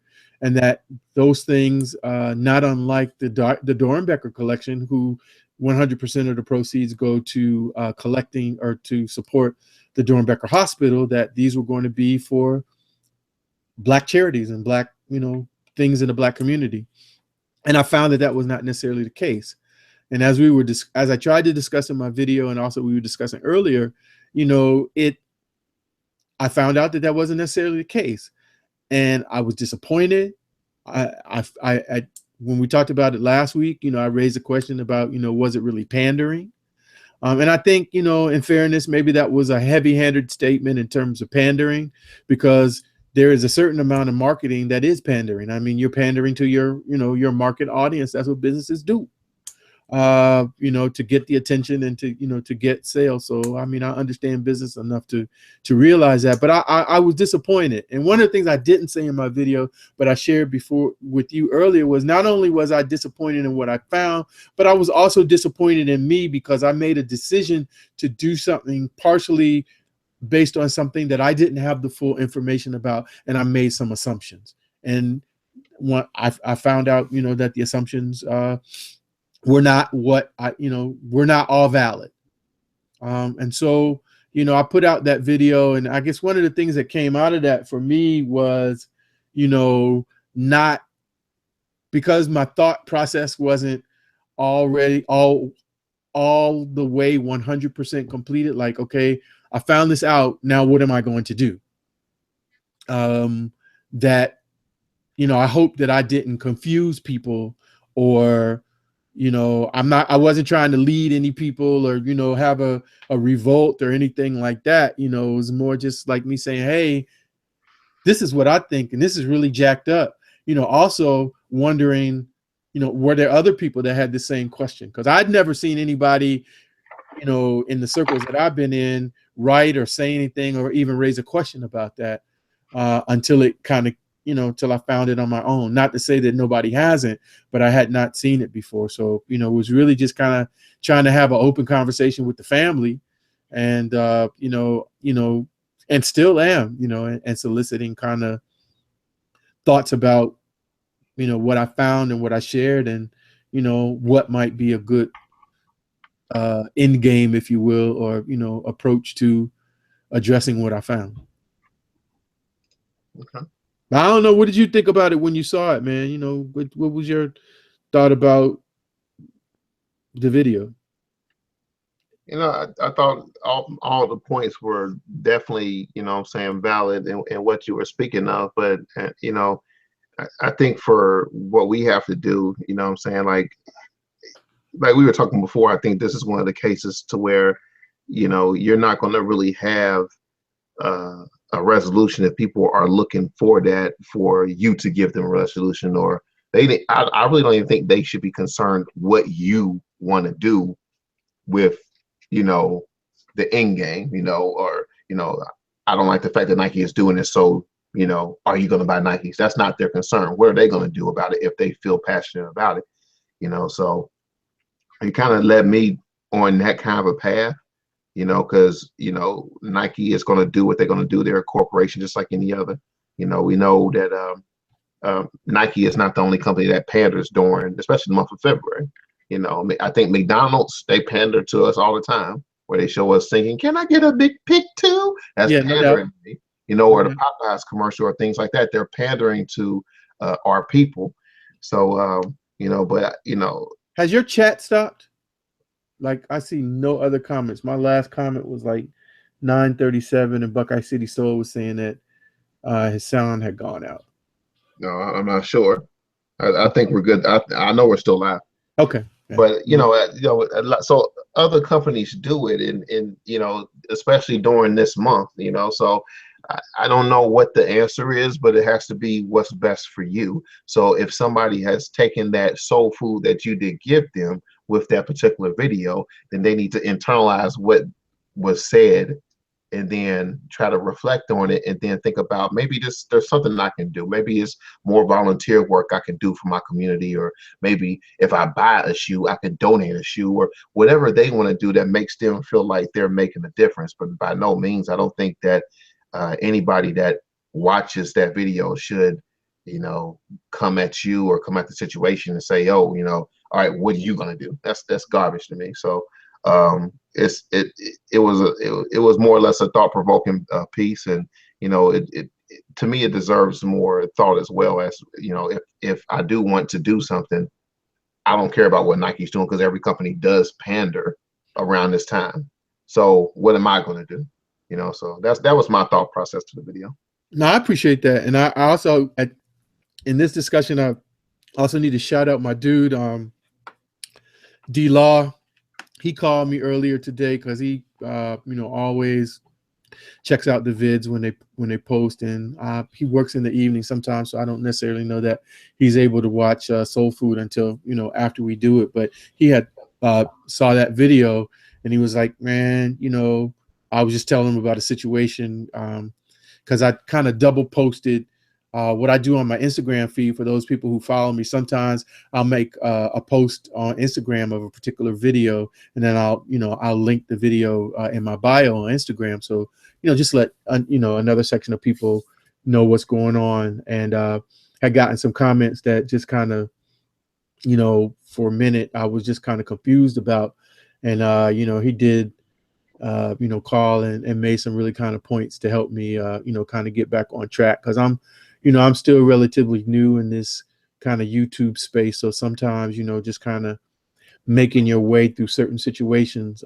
And I even had to go back and listen to the video because I thought I had said certain things, and I wanted to make sure that I did say them in the way that I did. So, my man, he kind of got me back, kind of looking at it in the right direction. And so I appreciate that. Now, when I like I said in the video, I am going to follow up with, kind of what I did or what I plan to do, and, kind of what some of the resolutions, but I didn't do the video for, me to be, calling for a boycott or anything. That wasn't, where I was. It was just really kind of raw, and wow, this is what's going on, and I really didn't see this. And if I really, as I thought about it more, just like you said, you shouldn't be surprised. All companies do it. And it just also was kind of a check back for me to make sure that, hey, read the fine print, read the information, make sure that, you fully understand. So, however I move forward, I feel like that I'm going to be in a better space because I'm doing it more informed and, on my terms. Beer Jedi said the dude just didn't watch the video and started commenting. I think, OG, what you're saying is valid, but I think then again, like, and I'm talking about as far as like going back and revisiting what you said, say it with your chest. You know what I'm saying? Say it how you feel in that moment, and don't hold back, because you know what I mean. Like, to me, even if you're talking in the moment, I don't think you can ever be wrong in what you are saying, because that's how you feel. So I wouldn't go back and think about what I said. I said it, I meant it. If you don't like it, then it is what it is. You know what I mean? But I don't, I just say go hard, man. Go all the way out in what you're saying, man, and don't look back. You know what I mean? If people don't like it, people don't like it. But if you showing your true emotions, your true feelings, and you don't hold your tongue, and I think the people like that. I think the people like that. Yeah, Cadillac, that's the dude I'm talking about. You know exactly who I'm talking about. Yeah, it was just like annoying. Every response or question, it was like the same trash every time, and it just was. And I didn't want to be like, my personality is, I can flame on somebody, but I really try not to, because that's not like really like what I want to promote and how I want to be seen, whether it's just in front of my kids or just in general. So I didn't just want to go with my first, but if you come for me in a certain kind of way, I'm not just going to stand there and take it. Don't get that twisted. I'm not saying that, but I didn't just automatically want to just go at. And I felt like I had given a response to the dude, and he still kept coming with this same question over and over, and it was annoying. Yeah, that's crazy. All right, so let's get to the bill, and we got 5 different releases. What we can do, because we a little bit pressed for time, let's go ahead and say what the shoe is, say if we're going to cop it or not, and then just give a quick synopsis on why we're looking to buy or not buy. So the very first one is the Air Jordan 5 Take Flight, set to release this Saturday at an eye-whopping $400. Pass. Pass for sure for me as well. That just doesn't look like 400 to me. No, even if the shoe was 190, it would still be a pass. I hate that shoe. I hate the netting where it's kind of perforated instead of the net. I hate the suede on the. Is it like a suede material that's on the midsole? I think so, but I'll be honest with you. Every time I see the picture, I don't even pay any attention to it. For me, 5s is only 1 5 that I'm just like gaga about, and I was fortunate enough last year to get it in my collection. That's the Bel Air 5s, and I bought the black metallic 5s, and that's it. Well, I've had 5s in the past. Now I'm down to 1, but I'm not a fan of them on feet, especially I like the lows on feet. I don't like the highs on feet. There's something about them. I agree. They crease easy, and the tongue to me looks goofy on my foot. The tongue just comes up too high. That's just my personal opinion. Somebody said the tongue is awful too. And they're talking about the 5 that's coming out. The Take Flight, they have like a Banchetta tan tongue on that Take Flight 5. But either way, man, $400, even at 190 for me, it's a complete pass. Yeezy 350s, black and red. Yeah, 220. Did you do any raffles? I didn't do the local raffles, but I did the Foot Locker and Foot Action. Foot Locker and Champs. The reservation for my little connect up the road. So I might be doing a road trip if that comes through, but it's probably more to flip than anything. Although of all the ones that I've seen, that all black with the red hits is kind of dope. For me, they could have left the little pull tab off the back. I know that's like the OG version, but I kind of like the ones without the pull tab. I think that kind of makes the shoe look cheaper to me. Yeah. But so it's a possible. If it comes through, I'll probably make that ride and scoop it up. If I get my hands on this straight flip, but to be honest, there's no effort. I did 1 raffle, but it's really no effort. So if I don't get them, I don't even care, to be honest. I'm just not a Yeezy fan, to be honest. It's straight flip material. Yep. LeBron 14 Chase Down. They're releasing. Is it this Friday for 175? Yeah, I think it is. Friday's the 10th. Yeah, I think so. Yeah. What are your thoughts on those? I think I might like the 14 silhouette, but the Chase Down is not the colorway I want, so it's a pass for me. Yeah. I'm not a big fan of the most current LeBrons. I do want to see how they fit on foot, so that might be a shoe I might try on and see what they feel like, just to see if they're still on that soldier kind of one-piece 13 construction type of shoe, because they're just not comfortable to me. But I like the fact that they did lower the price by $25, and some of it look like the Zoom technology is pretty similar to the last couple of models. So they intrigue me a little bit, but just not this pair. I'll probably wait for another colorway if I get them at all. But I might try them on this weekend. The Air Jordan 1 Black History Month with the Patch History Month. Pass for me too. 150, the stupid patches. Even though the leather looks like they may be decent, but the one thing about them though, they're very limited. Yeah.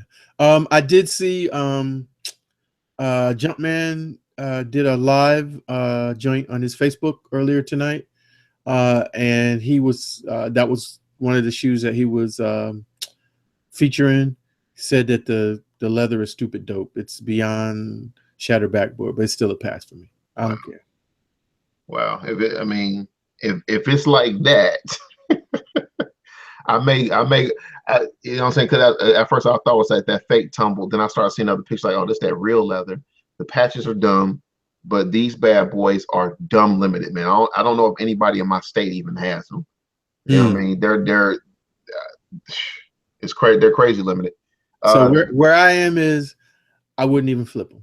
You wouldn't even flip them? Wow. No. Jordan Trunner LX Black. But if you need them, I look out for you. Yeah, hey, I need them. Yeah. Look out for your boy. For real. I'll do that for you. Jordan Trunner LX Black History Month 140. Pass. That one that gave you a little bit of intrigue. Is it because of the Black History Month thing, or? Yes. Okay. Yes. Okay. If they do something else with it, I'll probably be on it. But for this one, no. Pass. Does the 140 price point bug you any with that shoe? Like, say the regular shoe is 130 instead of 140. Does that bug you with the price point of a Trunner, or are you okay with that? I think probably it should be more like the pricing for a Kyrie, to be honest with you. Yeah, I agree. Yeah, that's, it's not ridiculous, but for that, no, I don't see any reason why it should be more than 120. Okay. So I'm sorry, go ahead. No, I was just gonna say, but if they're just gonna hit you with that one and they're not gonna put out any more Trunners, which I think is stupid. If you spend all the time to try to reintroduce it, you should have more. But if they're only gonna have that one, maybe I can understand why they're gonna make it 140, but nah, too high. So, all right, chat. So let me pose a question to the chat, because this is the part of the show we're at now. We'll have a little bit of after dinner conversation in the chat. Let me know, what's the next shoe that you guys are planning to get within, I guess, the month of February. In the month of February, what's the next shoe you guys are looking to cop? And not a wish shoe or a limited shoe that you wish you could get or whatever, but something that you got a pretty good lock on. What y'all thinking about? Well, tick tock, tick tock, tick tock. There's a little bit of a delay, so we have to kind of wait for that.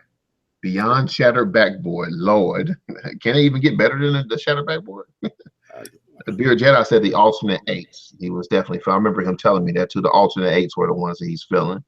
What do you think about those, OG?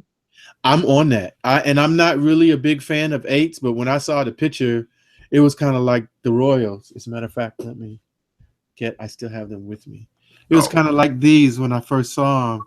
I was like, that's just a dope shoe. I gotta have it. Those alternate eights are not like these, man. No, I'm not saying that they're like these. I'm saying that my reaction when I saw the picture. Now, no, they would not feel like this, man. They wouldn't.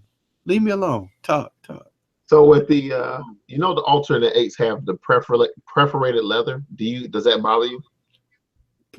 Oh, you mean like perforated, like it's cheap leather? Like I don't know if they're cheap leather, but I know it's like, okay, just like those 12s that came out, the Max Orange 12s had that perforated suede. The leather on the 8, I'm pretty sure it's perforated as well.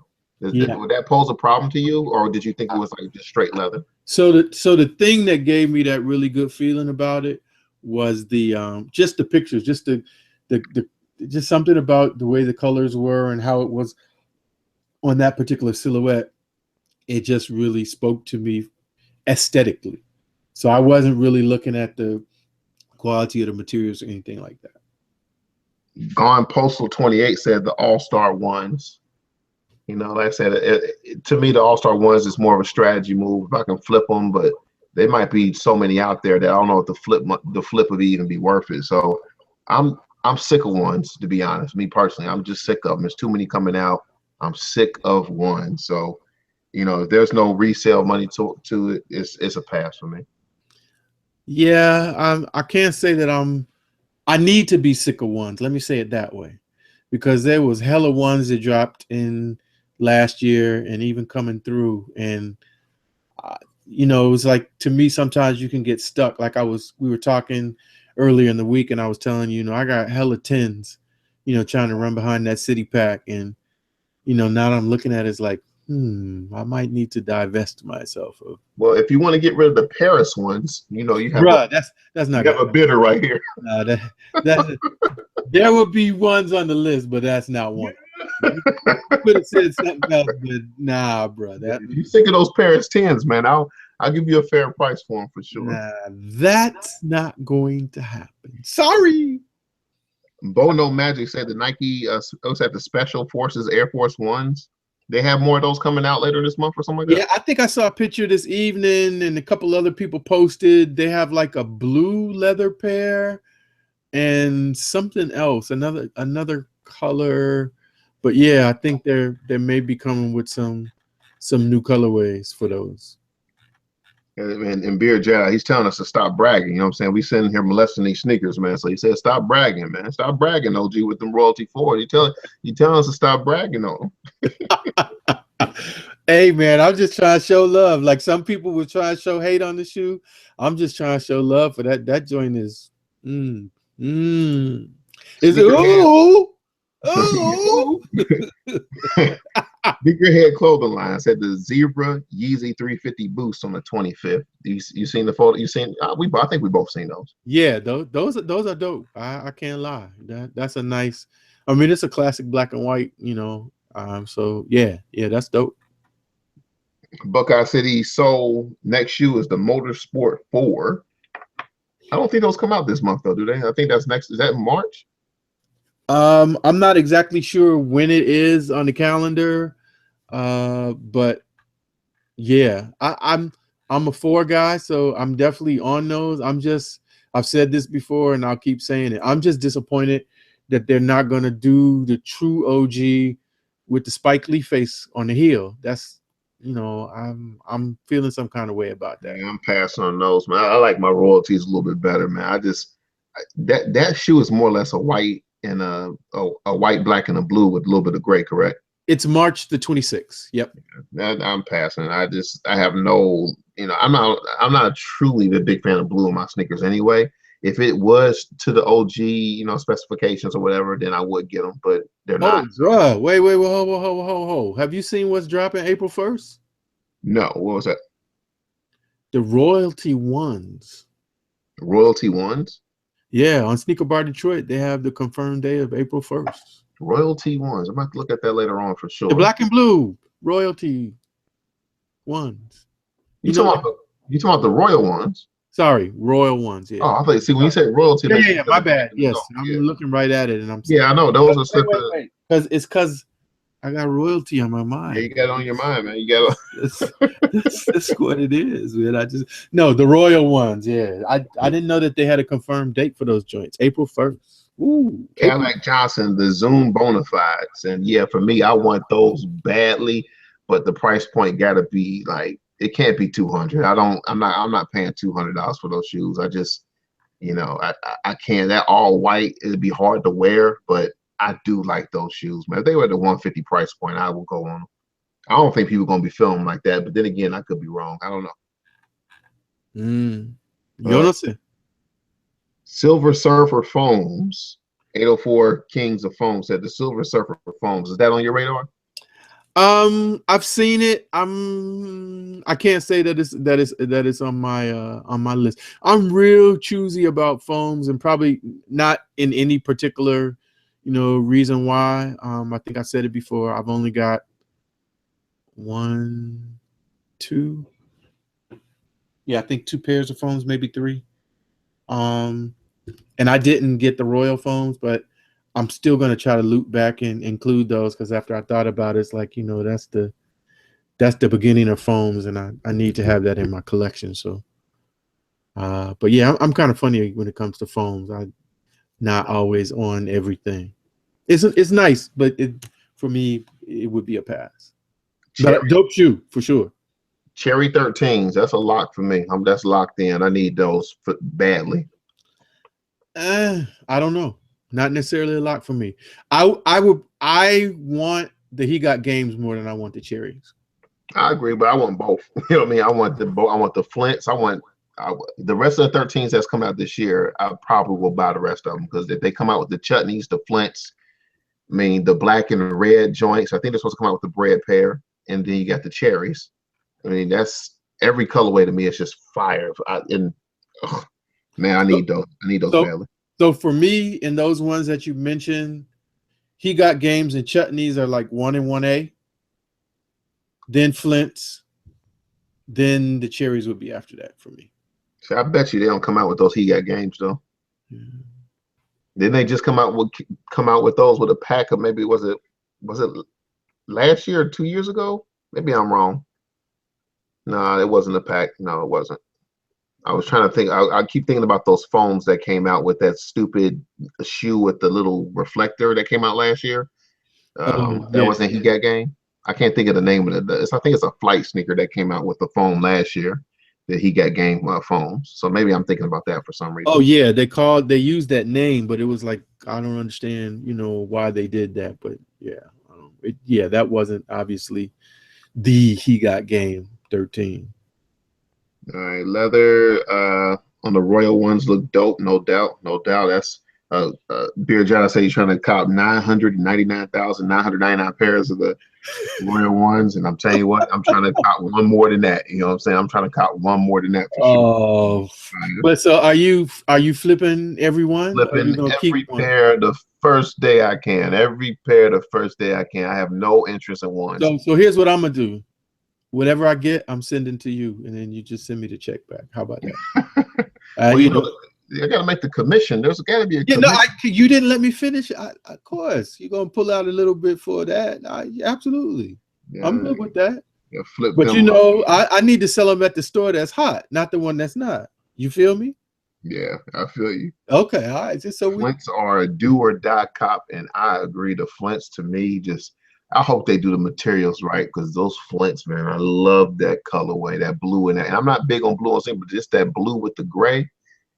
Whew, crazy. I got you, Beer Jedi. Yeah, the Cadillac Jansen, they called the Flight Hawks. You're right. That came out with the He Got Game phones. They were called the Flight Hawks. I think Denzel wore the Flight Hawks, and then Ray Allen wore the foams, if I'm not mistaken, during the movie. Okay. I hope I'm right. Oh man. Well, you know what, bro? We have hit another milestone. Because you see what time it is? Oh, it is. It's 10:01. It's dinner time.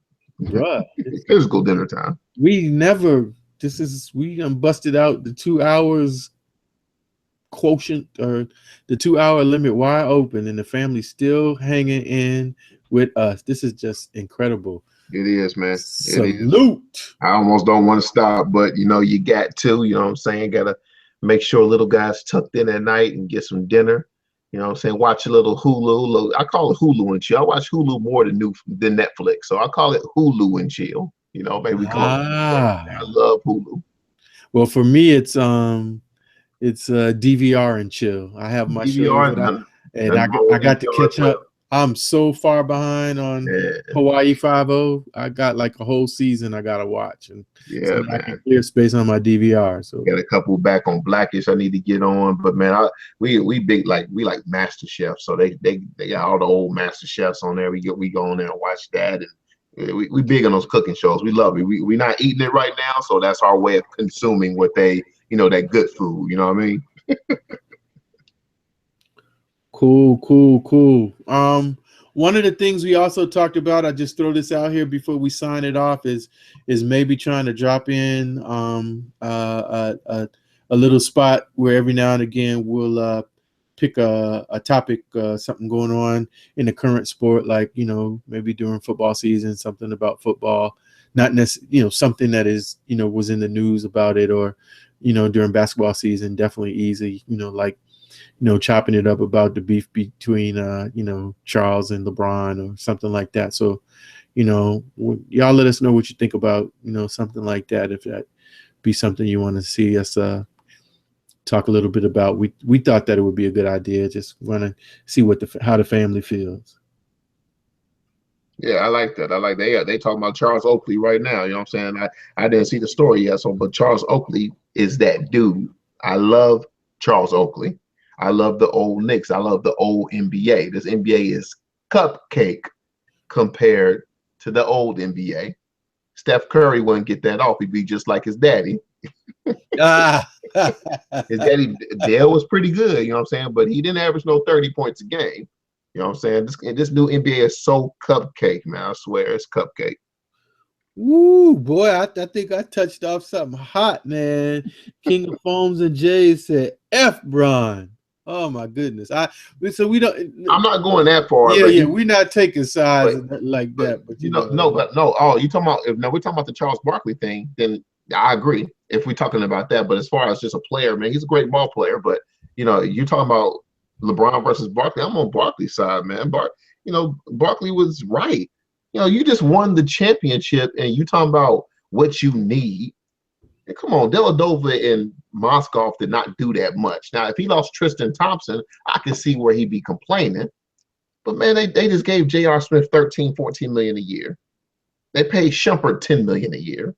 Come on, Bron, stop it. Stop it. Yeah, as much as I don't want to agree with Charles, I do.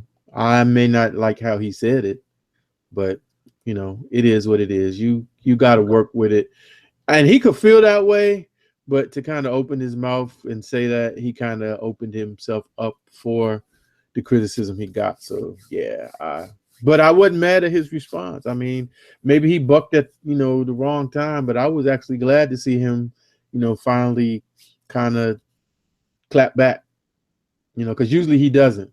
So I like that.